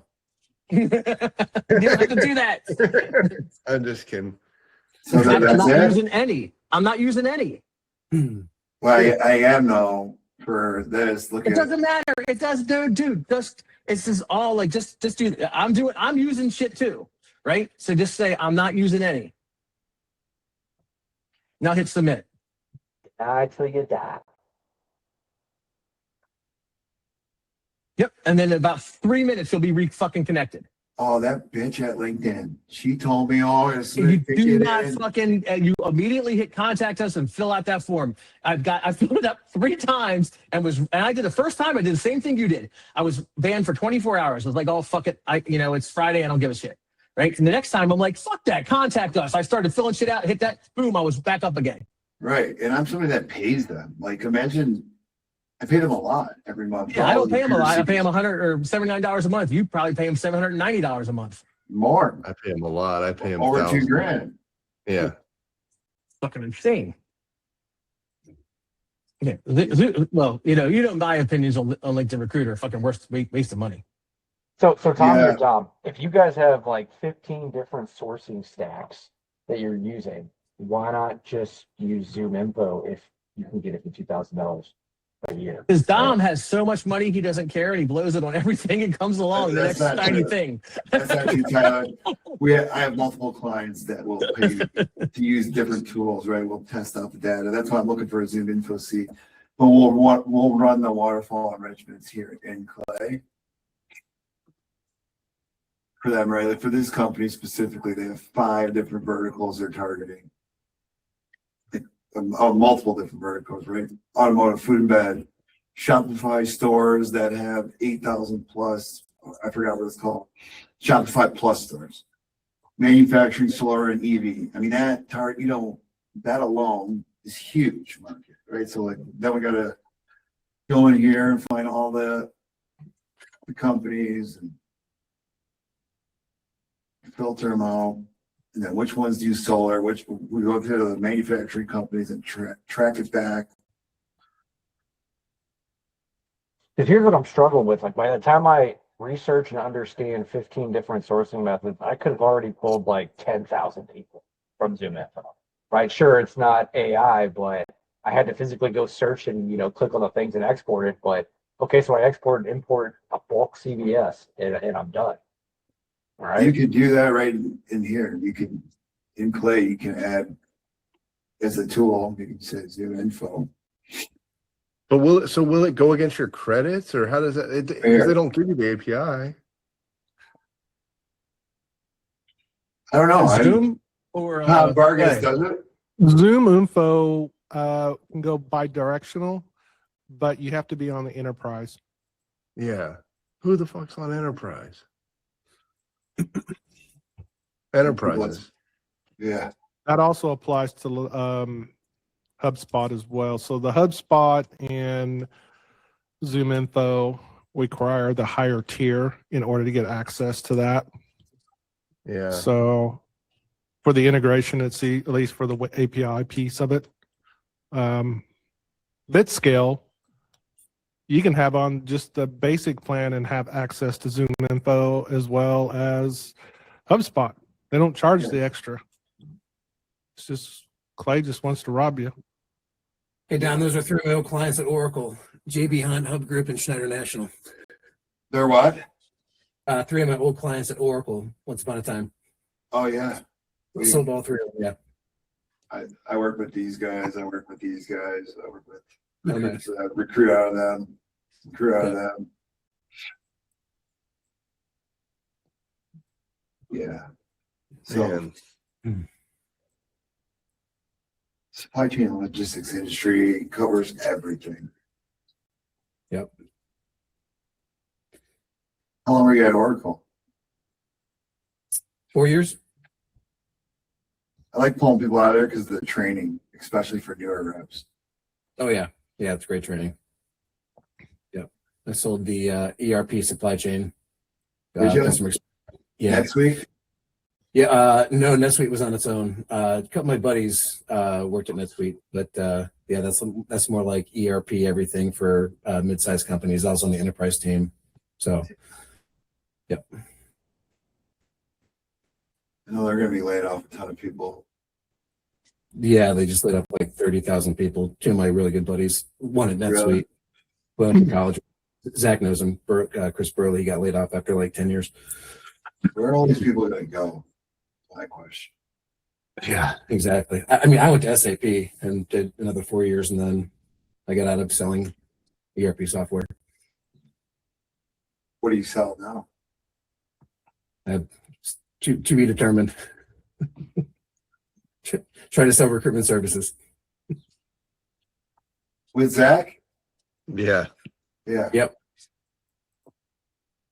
We're almost there. We're almost there. I met with this guy. He was on his call last week. Alan, he's from Meta. And if you guys tell me like what you're looking for, he's willing to build out anything for me. Alan Sion.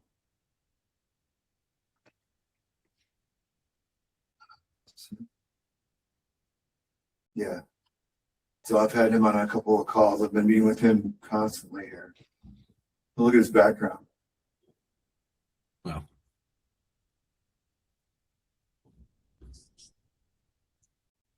I have a question. If you, there's like, say you had 10,000 people that you wanted in your database, and you want to create a really robust profile for each of them. Beyond just like, you want all their LinkedIn, you want, if you can get resumes, obviously that's great.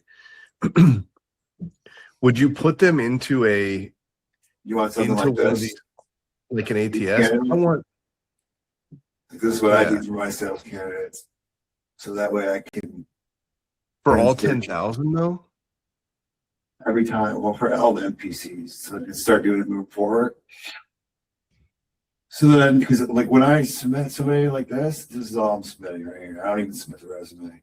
Yeah, yeah. Okay, see this candidate. Let me know when you're available, job. That's your NPC. Okay. I was thinking more so like I can map my entire market of candidates, of potential candidates is like very, very small. And then when you get into like,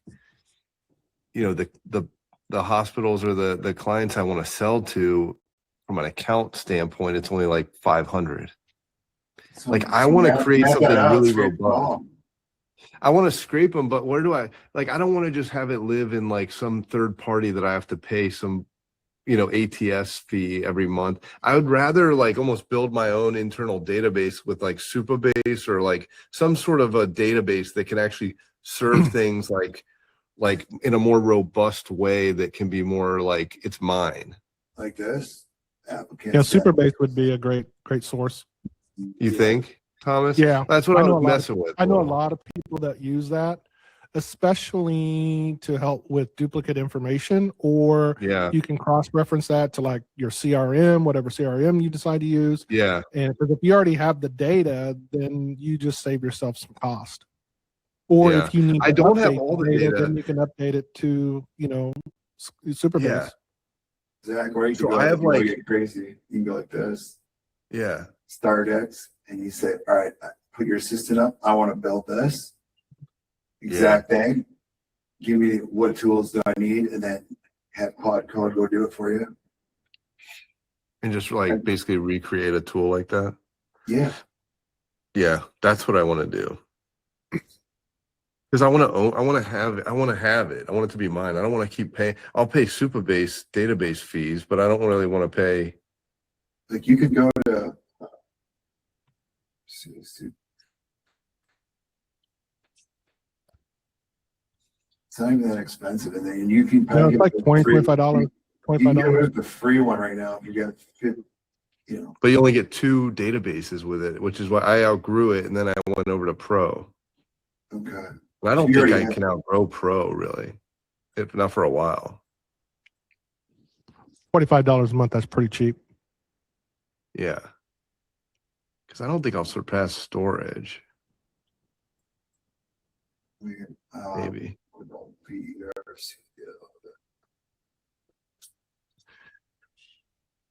This is like what I've been doing is on Vercel and Supabase.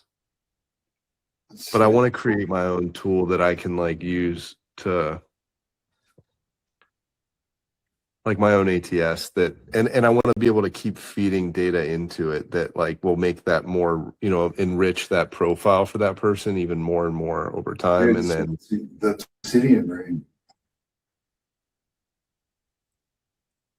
Here. Make sure you wire it. My wife already hates me. I'm going to be over here just doing this now. Here we go. Dude, I'll tell you right now, before you do anything here, Thomas will tell you. So I spent fucking 12 hours Saturday fixing this shit. Yep. Make sure That is a you know fucking problem. exactly what you want.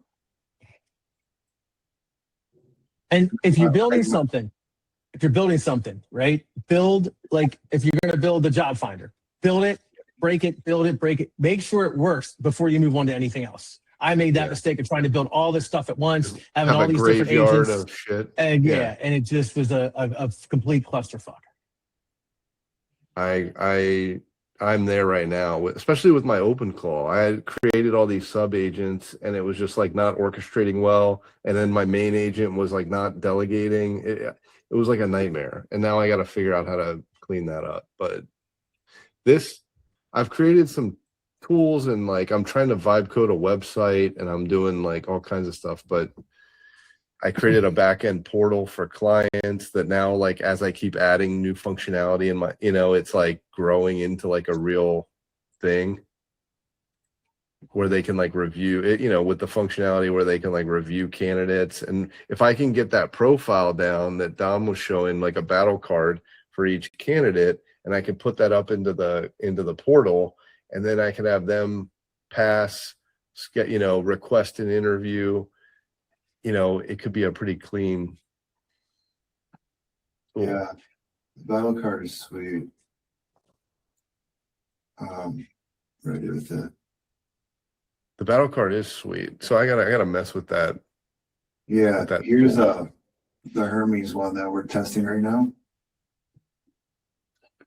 So, like, if we go launch our swarm to these companies, we create a bot that I can go in here and like find me 10 prospects to reach out to today, right? Mhm. And they'll already have their ICP. And then here's 10 that you can reach out to. And so I need their LinkedIn URLs, emails, and phone numbers. Wow. Yeah, that's awesome. And no, so Tom, 8 out of 10. 8 out of 10. It's pretty good. Huh.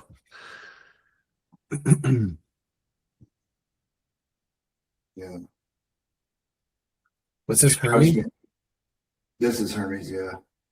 Did you build this yourself, or is this a platform that you subscribe to? Hermes? Hermes to build out. It's you can do It's an open source kind of, yeah. It's like OpenClaw, Jeff. It's like here's a good guy for you guys to follow. This guy, David Andre. And where's the Hermes one? Go to most recent videos there, right there. That's a good one. Yeah, the consensus on Hermes is basically it works really well hand in hand with OpenClaw. Some people won't leave OpenClaw, and others think that it's good and it learns, but it has issues where it says it does something really well and it didn't. And then there's a whole nother consensus that this fucking guerrilla marketing, because if you go on Reddit, every person who's hyping Hermes, Are they getting paid?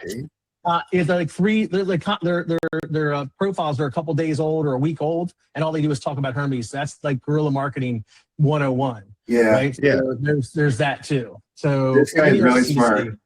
What this guy did is, like, he had Hostinger.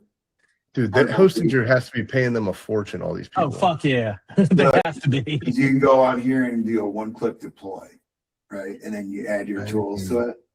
But it's for most people, that's probably enough. Yeah, if you want to run the terminal. For most people, this is easy. Yeah, but 8 gigabytes of RAM, I mean, is that enough to run it the way that, and most of us are running it? So next thing you know, you're jumping up to $25.99. Yeah. Dude, I'm getting like charged out the ass from Anthropic. Like every day I get an email at the end of the day where it's like $108 or $100. Are you still in OpenClaw, Zach? I'm doing OpenClaw, and I think some of my I must have a lot of bloat in my like markdowns or something, because like whatever's happening, it's like it's running my daily report for me, my daily run, and then I have like a couple weekly runs that it's doing where it's like using Firecrawl to scrape a bunch of shit. But like it shouldn't be that expensive. No. So did you? I paused all your time jobs. Where's that video? Here, let me drop this link real quick. You probably have all these cron jobs running that you don't even really need right That's now. probably, I think I have a heartbeat that's a little too frequent, and I've got a bunch of stuff that I need to clean up, honestly. Yeah. And I'm using 4.6, I think, on it. And that's where, like, when you watch some of these videos, you know, like, these people hype it up, and so, yeah, but they're not running an actual business. Like, we're using it's like what I followed from them in the beginning. It's like, fuck, I wish I would have just took my time and actually looked at this and done it right. Because I had to go back and fix so many things, but now my OpenClaw is dialed in. My OpenClaw Is it dialed in? Dialed. And was it through help of the guys that are like super technical and smart with this stuff, or was it what else? Like, what could I do that will, like, where Dude, it was just me going on X, right? Like, for the clients that we're doing this stuff for, like, when I need them to do agent harnesses, we're doing deploys from GitHub. Like, that's when I need them. But I'll go on X here and I'll see something that I like, or a YouTube video, and then I'll just be like, all right, well, how do I edit this if it was for OpenClaw? I'll ask it, like, where would this be useful in my OpenClaw setup? Create me a prompt, I'll go to Claude Code. Then once I have that, then I'll go to the terminal and plan mode.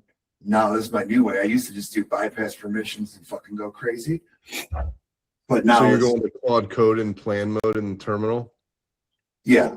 All right.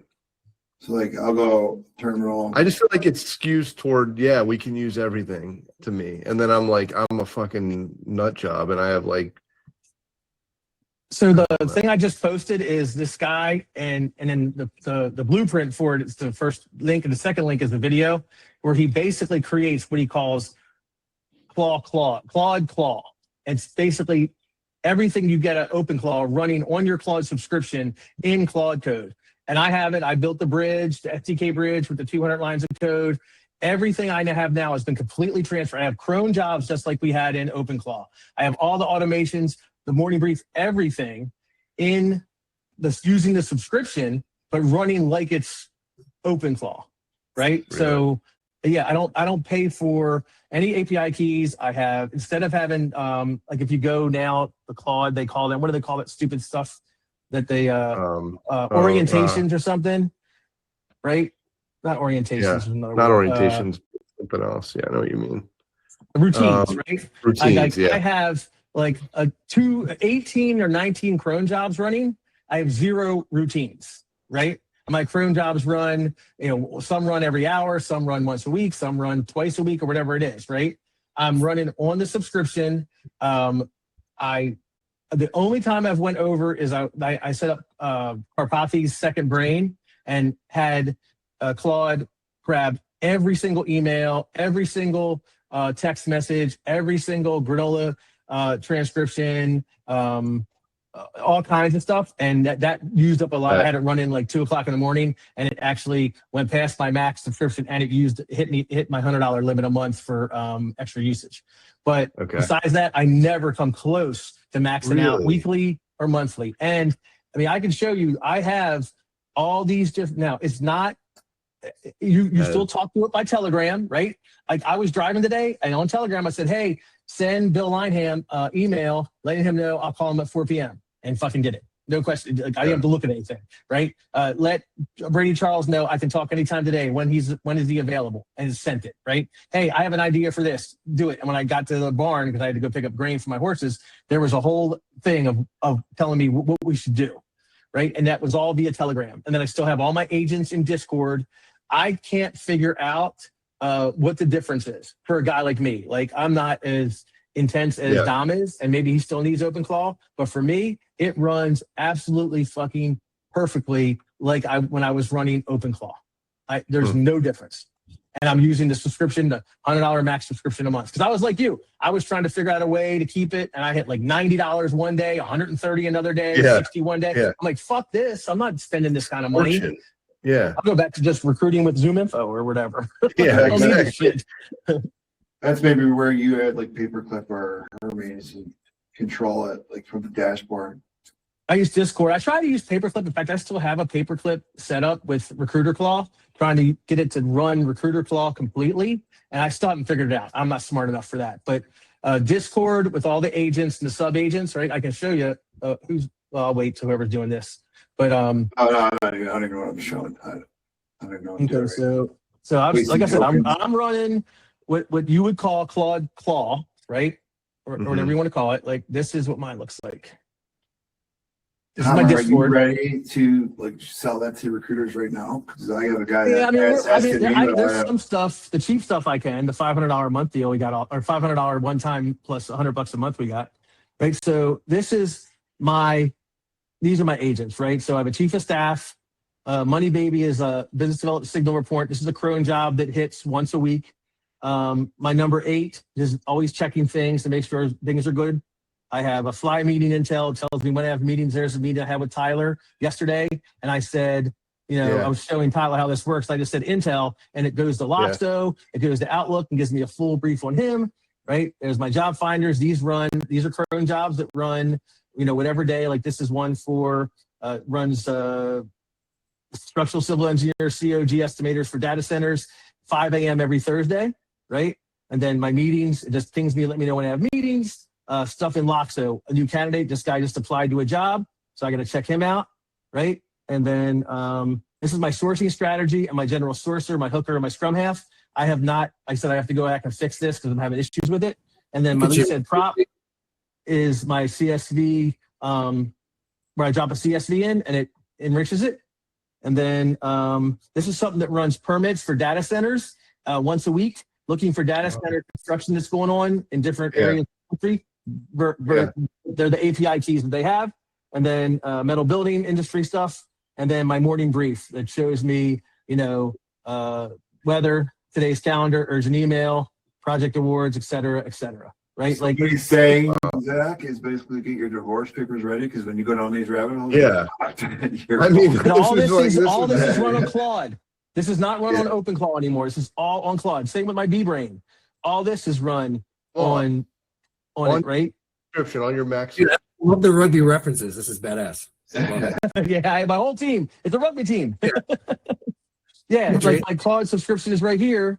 I'll show you. Man, I was a hockey guy, and I thought you rugby guys were nuts, fucking hammering each other with no helmets, drinking out of a boot. I don't know what you guys are doing. Yeah, with the boot. We had an Ohio State rugby team that they would sometimes work out after us. Those guys were animals. They kicked our ass. We got our asses handed to us by OSU. Hey, so Tom, on that OpenClaw setup through Claude. On that OpenClaw setup through Claude, you had mentioned those Google Drive documents to get that integrated with that Mark guy's setup, right? Those Google Drives aren't working for me. I had them bookmarked, and they say that they are no longer available and they're in the trash. Yeah, somebody said that to me too. So That's hold on, me we'll on go to it real Facebook. quick. Oh, is it Tyler you? White on Facebook. Yeah. Oh, okay. So Long story. That picture's sweet you made. Right the screen. Oh, this one? Yeah, I had a blast with that. That was fun. So this right here.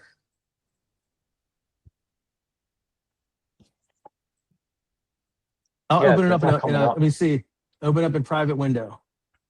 I can share that. I can share my screen and show you what I'm seeing. Yeah, I mean, this is private window. And you're going right to this one right here? Because I have these on my, whatchamacallit. So yeah, go ahead and share your screen. Let me see what's going on.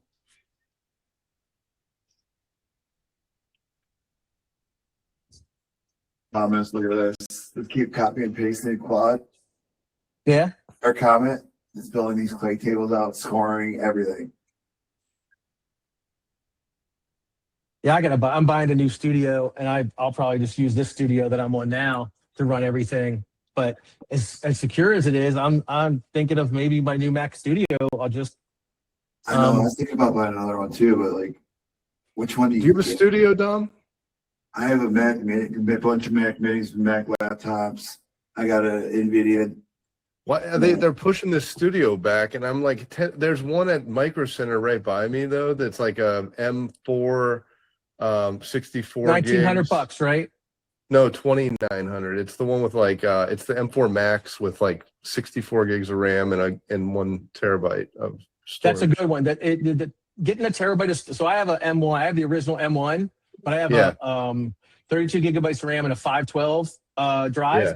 The 1 terabyte drive actually increases your. I don't know how to explain it. I think Vargas and I were talking about this.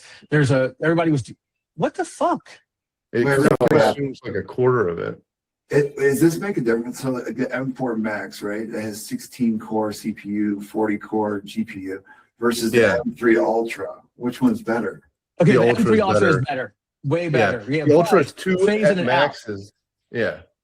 They're phasing the Ultra out because the M5 is going to be out. It was supposed to be out in June. Now they said they're going to push it to October, right? So I just saw just today, I saw an M5. Where is it? I just saw it today.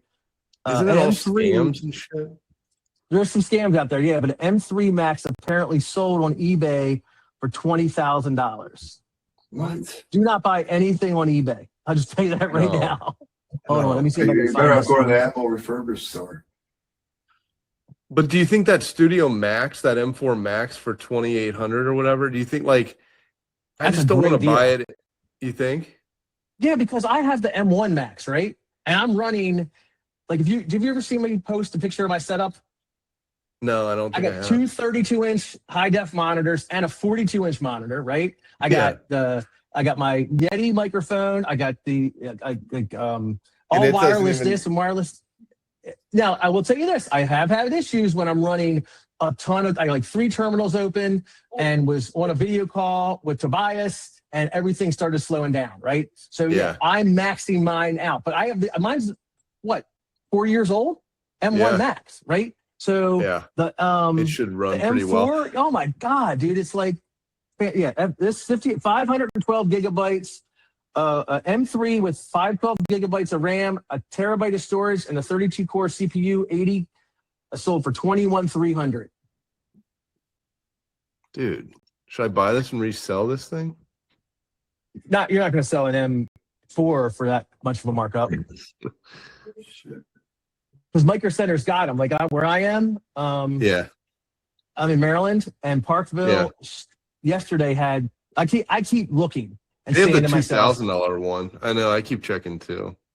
Yeah, the $2,000 one's still available. Let me see, Mac desktops. What do they got? See this, Tom? Yeah, they got a Mac Studio M4, 16 core, 64 gigabytes unified memory, $28.99. They got the M4, normal one like I have. I paid $19.99 for mine, and mine has 32 gigabytes of memory. This one has 36, and I have 512, and this has the M4 Max 14 core CPU. That's for the stuff that we're doing, I could upgrade to an M4 tomorrow and be good for the next, 5 years, right? I would love to have 96 gigabytes of RAM though. That's what I want. I know. Right? I know the RAM is what kills me. I know. And let's see. This is Westbury, New York. Oh, I thought it was in Maryland. Let me see what Maryland's got. Parksville. Oh, it looks like someone. Oh, they're gone now. Fuck, man. Dude, you can't even find a refurbished one right now. And I wouldn't trust anyone. So Parksville. No, on the Apple Store. Oh yeah. They were on there for a couple. There's a guy who's running an app that watches the running the agent that watches the refurbished store, and as soon as studios get on there, he gets pinged. Right. So there's a one for one studio by me, M4 for $2,000, and then that's in Parkville. I wonder what you always wonder, like some of these like rinky-dink areas where there's a Micro Center, maybe they have one. I have to jump here, guys. I'll see you tomorrow. Yeah, the Rockville store's got the one with the 64 gigabytes of unified memory and a 1 terabyte solid state drive, 40 core GPU for $28.99. Like that's a good, like, you think Zach, that's if you good? Get that? That's a fucking good computer, bro. Right? It is. I mean, you're talking about 64 gigabytes and you got the 40 core, whereas in the one I have is, what do I have right now? Right? I have Apple One Max, 32 gigabytes.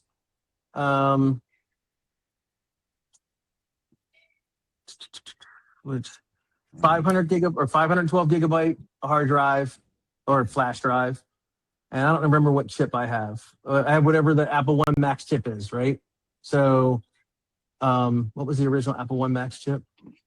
That was 16 core? I think maybe Apple a 10. One Max chip. Oh no, it could be 16. It can't be 10. 10 core? Yeah. Oh, no, wait a second. Apple One Max chip Studio.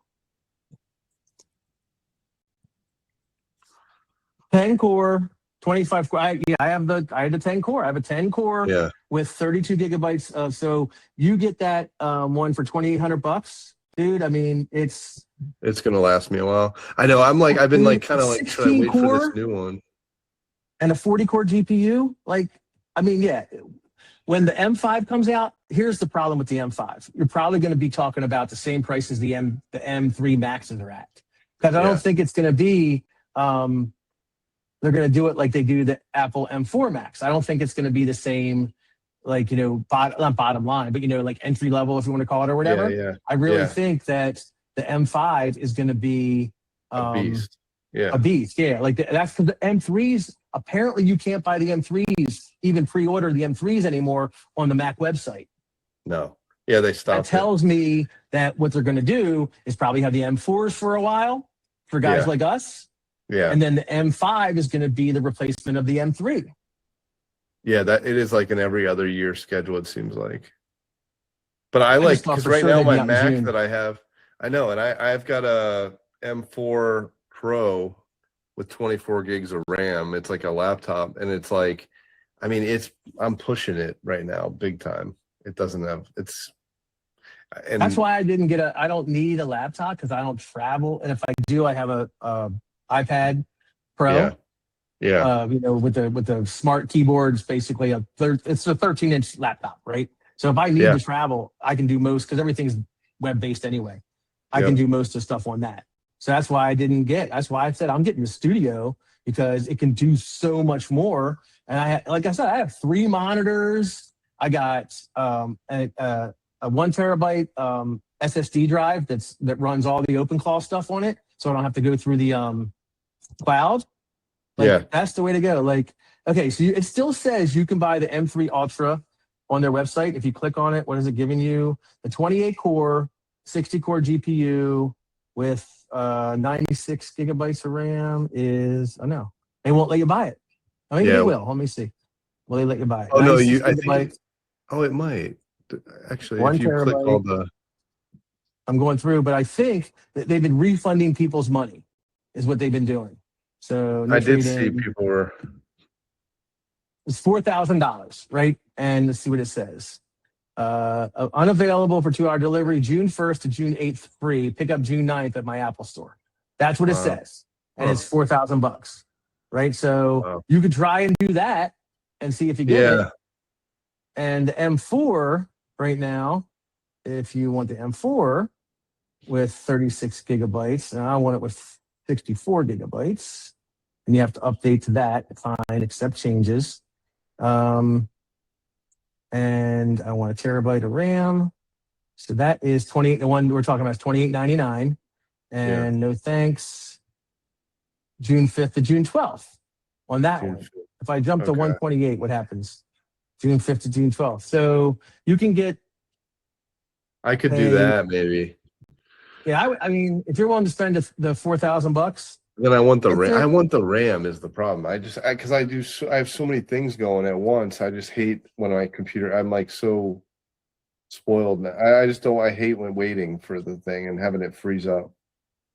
So an M3 Ultra with the 28 core CPU, 60 core GPU with 256 gigabytes of RAM is $6,000.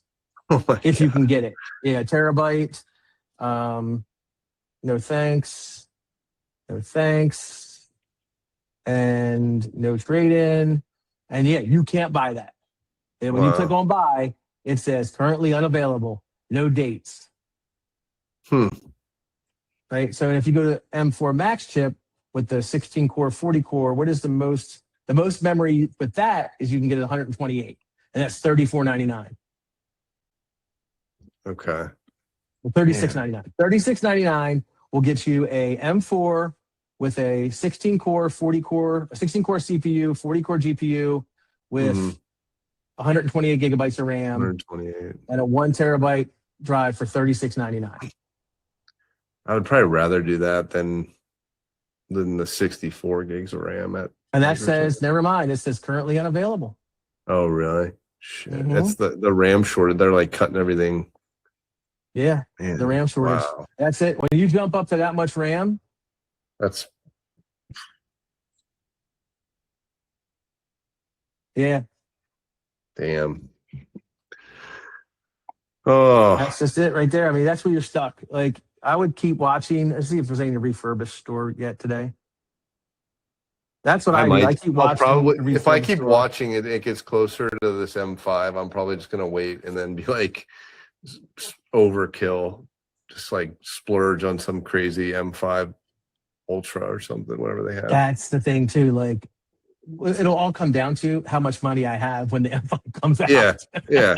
I got like 6 deals right now that I'm working on. They're all like $30,000, $40,000 fees. If I close all 6 of them by June, yeah, I'm buying that. Yeah, I'm getting that.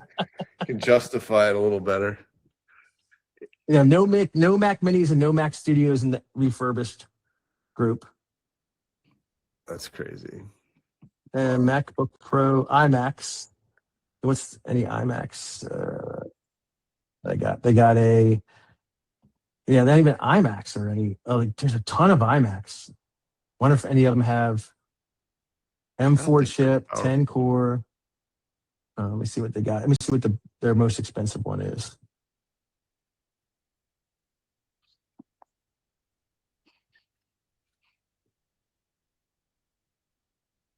So for $2,500, you can get a 24-inch M4, 10 core, 10 GPU, Nano, something. Yeah, it's not even that big a deal. 32 gigabytes of memory, and that's the most memory you can get them. Yeah, I wouldn't get that. That's for a home computer. Yeah. Yeah, the studio. Just wait to the studios. That's what's going to come down to, man. And I know they're going to fucking sell out like immediately. Oh, the second they come out, there's so much pent up demand right now, and I think that's kind of why they're holding it back. They're going to piss a lot of people off. But it'll be interesting. I guess the data centers are ones who are grabbing memory, and then all these people doing OpenClaw are grabbing memory. So, we have to. Yeah. I'm sorry, I was talking to Tyler. So, let me look at something. So this video. Okay, here's what I want you to do, Tyler. If you want to click over, look at this video right here. I'm going to drop it in the chat. This guy, right? Is the guy who the Claude drop that I dropped. He's the one that invented this, or whatever you want to call it, right? So here, you saw what I was sharing. I don't need to share that again. No. I don't know why it was dropping in there, and I'm gonna have to fix that. I'll download those documents, make them my own, and then upload them as PDFs, right? So this YouTube video, this guy here is the one who did that, right? But if you come down to his free blueprint kit and click on the Gumroad thing if you go to that video right now and look underneath his name and everything, click on the Mark Staff Gumroad. It says Claude Code OS Blueprint Kit and name a fair price and just put a 0 in. He said it's free. People are stupid to put in $10, and it gives you all the power packs you need and everything to move it over, right? And what I tell people to do is to take that, right? Go and get that Claude Claw OS Blueprint Kit from him, and then take this. I'm going to drop it in here and put this in first, right? So what I did, this is exactly what I did. I took this link here, okay, and I dropped it into Claude Code, and I said, I want to do this. I definitely want to do the STGA bridge. I want to use the 200 lines of code, and then I said, I'm going to drop the documents in we need. And then I grabbed those Gumroad documents and dropped every single one of those documents in and said, okay, now let's build Claude Claw. I want to move everything out of OpenClaw and have Claude Claw. And that's how I did it. Okay, so yeah, I dropped that in there and then said I was going to share those documents last night, and then they weren't working. Okay, let me get you those documents. Here, let me see if I send you this link right from my drive and see what happens. So hold on 1 second. Because I don't know why those are ending up in the trash. That is the fucking weirdest thing. Let me go to my drive here and go to those.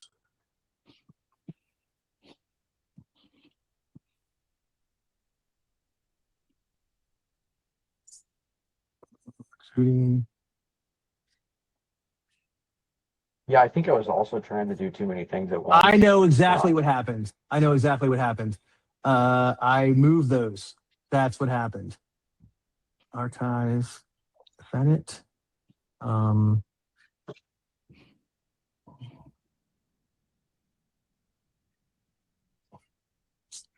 fuck, what is it that called? That's Power Pack, right? Power.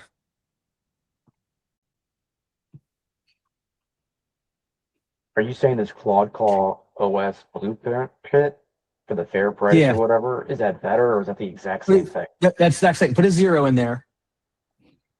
And it should be the same 5 documents that I was sharing.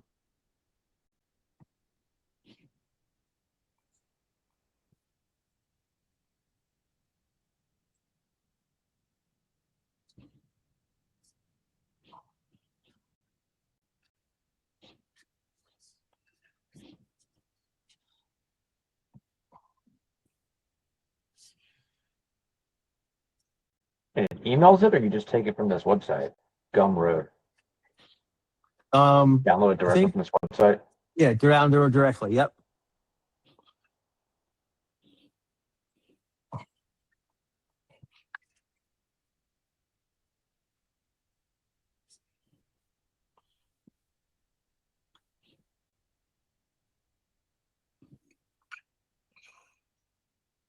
What the happened to those documents? Holy shit. Guys, I gotta hop. Thanks for everything. You got it, Zach. See you, man.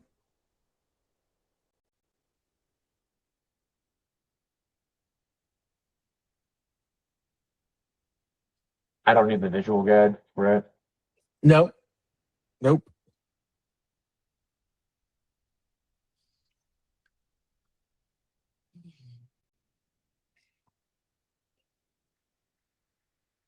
Open this in Word or what should I open this with?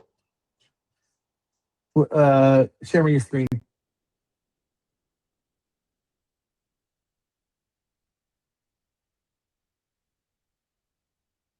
This is.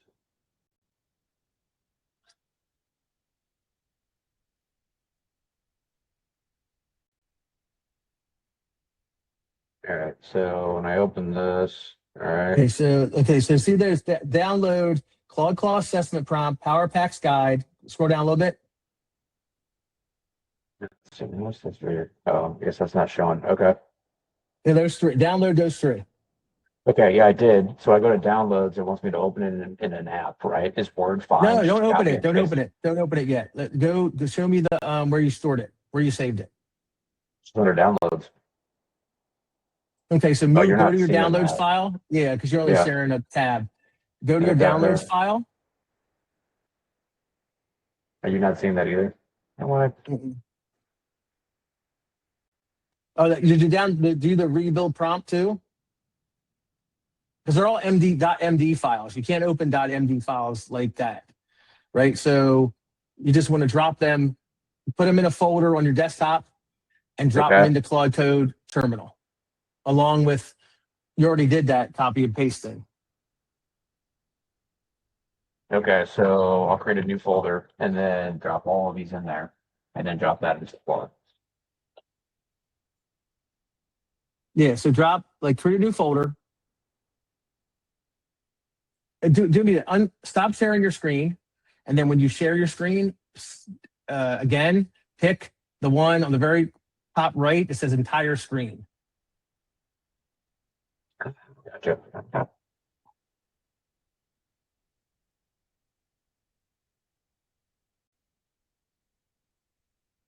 Okay. Here. Now, go So to. I've got them here, right? Go to your download folder, wherever that is. Right, and then to click on the little folder icon where Power Packs is to the right of it, Click on that. Yeah, click on that. Now, those power packs, right? Highlight those 4 and move them to your desktop. Okay.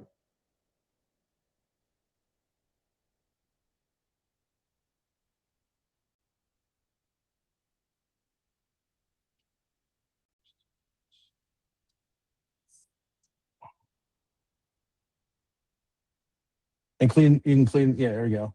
New folder or whatever. There you go. Fine. That's perfect. Now, open up Terminal. And do you have the Claude app? Open up the Claude app. You're in Terminal there? Okay, yeah, perfect. Okay, so now drop those folders in there, right?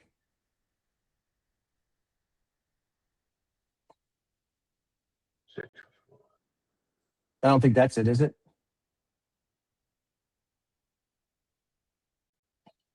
That's not it either. Do this. Just do new terminal. Do new session. Well, I set up the first link already. I'm just trying to find. Yeah, but that. you were in Notebook LM, so just do new session. Okay.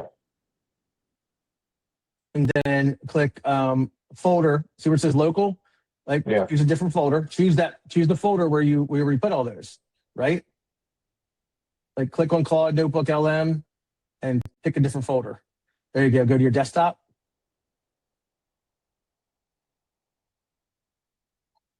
I just have that desktop. Yep. Sessions. Click on sessions. Okay, you need to make a new folder. So go, you want to make a folder. I can't pull this from downloads. Shouldn't it be under downloads still? This is going to be too much. You don't want everything is in downloads, right? So let's make a new folder on your desktop.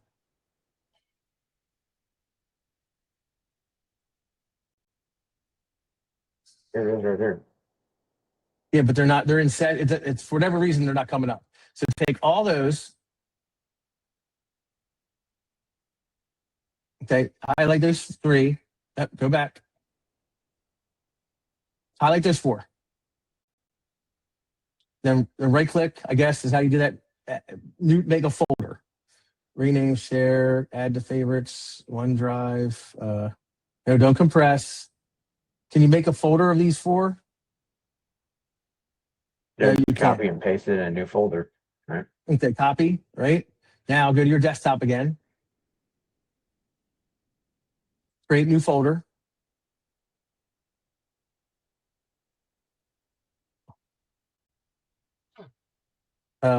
Claude Claw.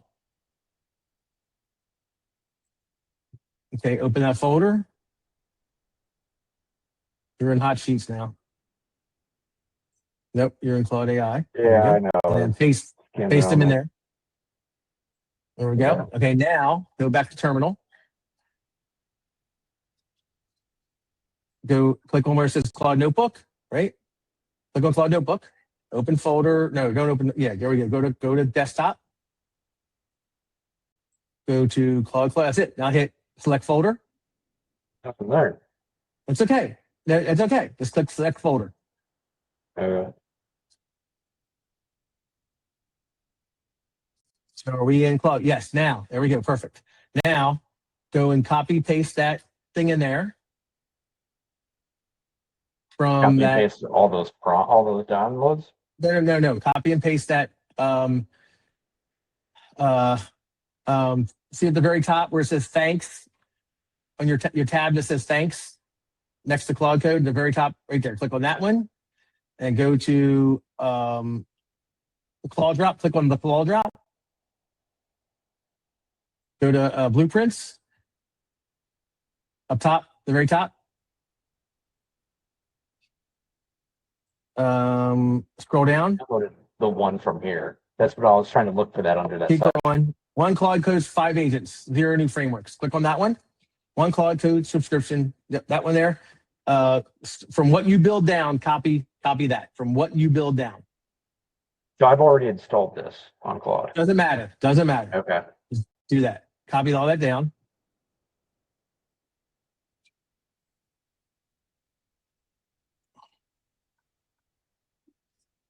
You don't need that. Yeah, it's right there. Copy. Think, and go back there. Paste it in there.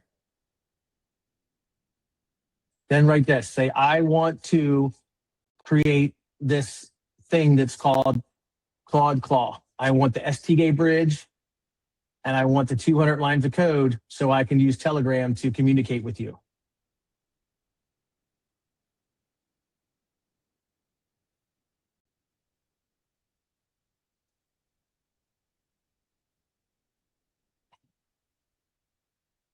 Put STK bridge in there too.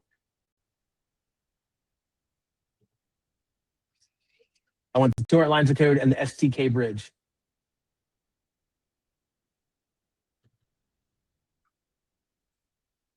Walk me through the setup and handle everything from here, because you're going to have to do the Telegram bot and all that.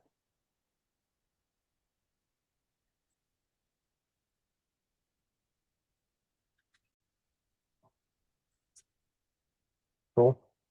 Enter. Press workspace.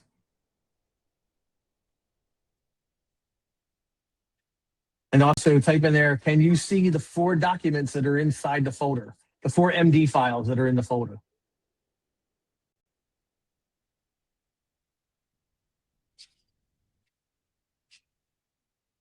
Enter.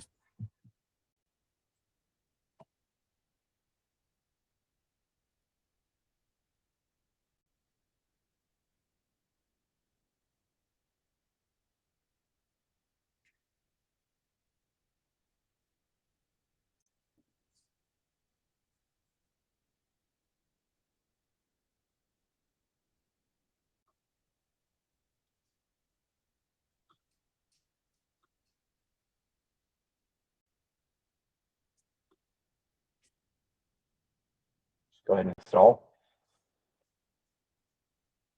Let me see what it says. Yeah, I see the 4 markdown files. Environment looks good. Python installed. Before I scaffold Claw, we want to read these 4 files. First, rebuild and then lightly mark. Yeah. Read the 4 MD files first, then yes. Then install.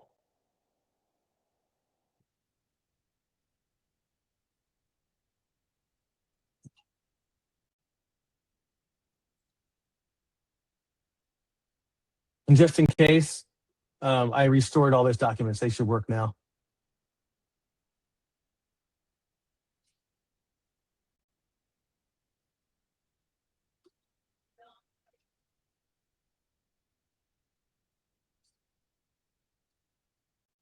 Yeah, I started all this in another one of these sessions. I just didn't know which one it was under. Yeah, you see, it's all working. And then from here, you can do like the Friday memory or process second brain. Right. Isn't that this here? This routines, Friday, daily briefing and all that? No, different Friday. Is that the one that has the 18 different? Yeah, that's it. Yeah, that's that GitHub, the Friday GitHub. Yeah. Mm-hmm. Yeah.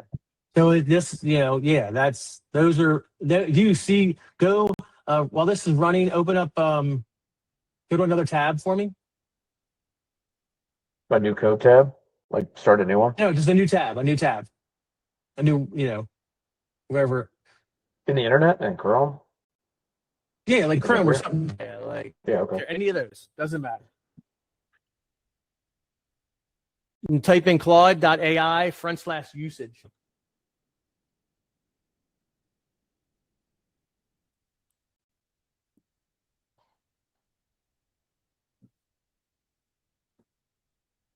Hold on. Is that the right?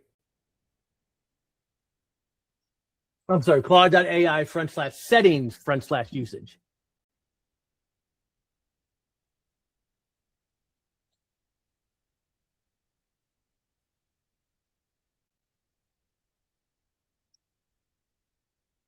So you have it says daily included routines.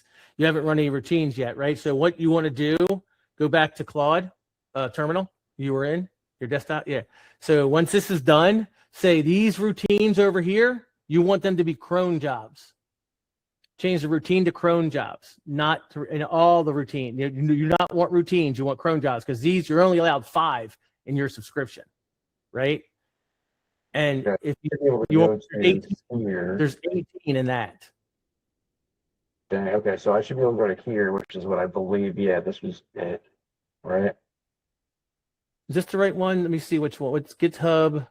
Friday show. Yeah, Friday analysis, showcase. right? Yes. Yeah. So Yeah. So I played let me see around what it with said to you. Come back up again. I want to see what it says. Because there were some things it said it didn't like.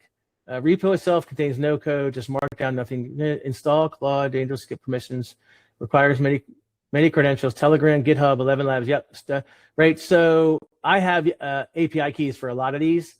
So I would absolutely not listen to this. And once you have the thing that you're installing now in setup, I would then take the Friday showcase, drop it in, and say, I want to install this. Gotcha. Right. So I said, Yeah, do you think you could build out your own version of this? Right. And then it said, yeah. And then I played around with it. It built out a light version, right? Yeah, you're gonna need a light version. Okay. So then it But built you should all have the this stuff Telegram, out. right? I can walk you It through the didn't. It Telegram didn't thing really link. quick. I have Telegram, but it didn't link. I don't ever use Telegram, so Yeah, so for Telegram, go to so are you signed in? yeah.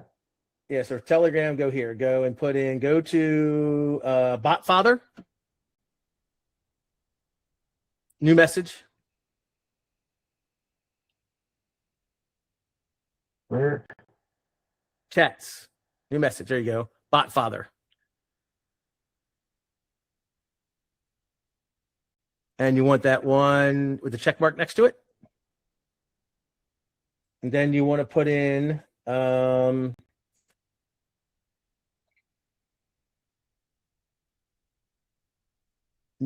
front slash. Start. Front slash. New bot. So type in new bot. Front slash. Type in new bot. Oh, you got it? Okay, now name your bot.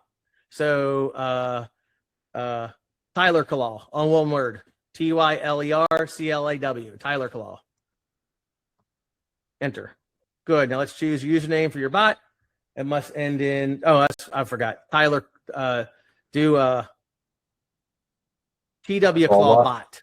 So TW or Tyler, that's kind of long. I would do TW Claw bot.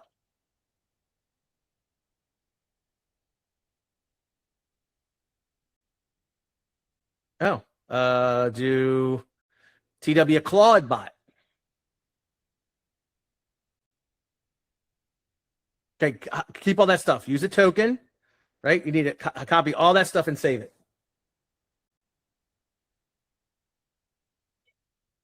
Save it to where?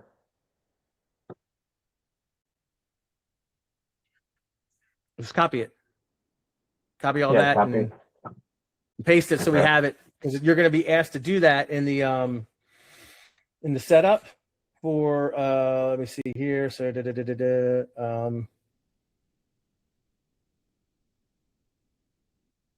hold on, let me go to it.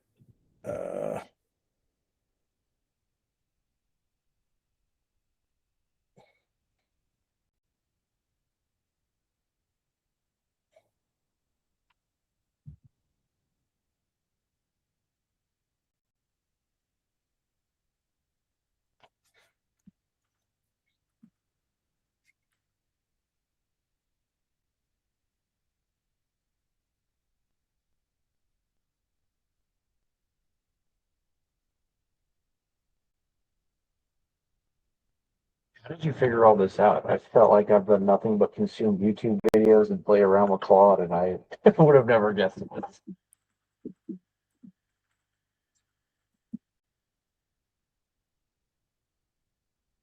this. Just constantly asking and watching and asking and watching. So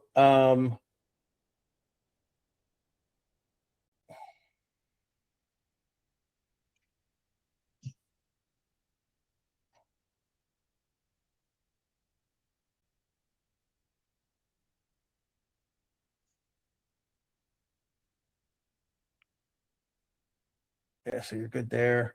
I just copy and pasted this into a Word doc, if that works.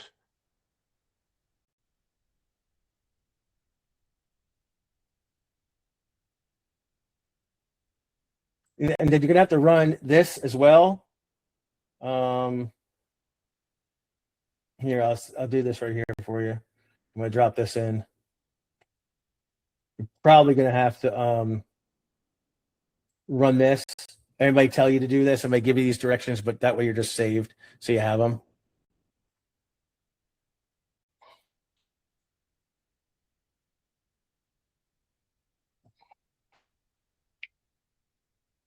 And here's the I'll give you the Claude extension too for this.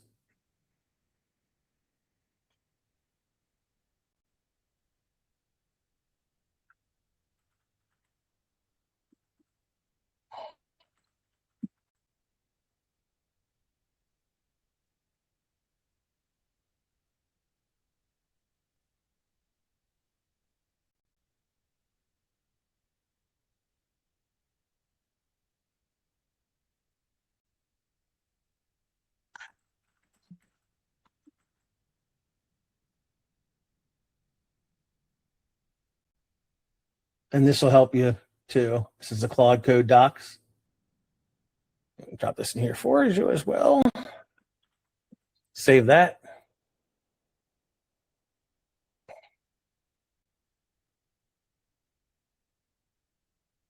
Yeah, you're going. Your session's going good, dude. I gotta jump on a call. But if you have any questions, just ping me. Do you have my cell phone? I don't know.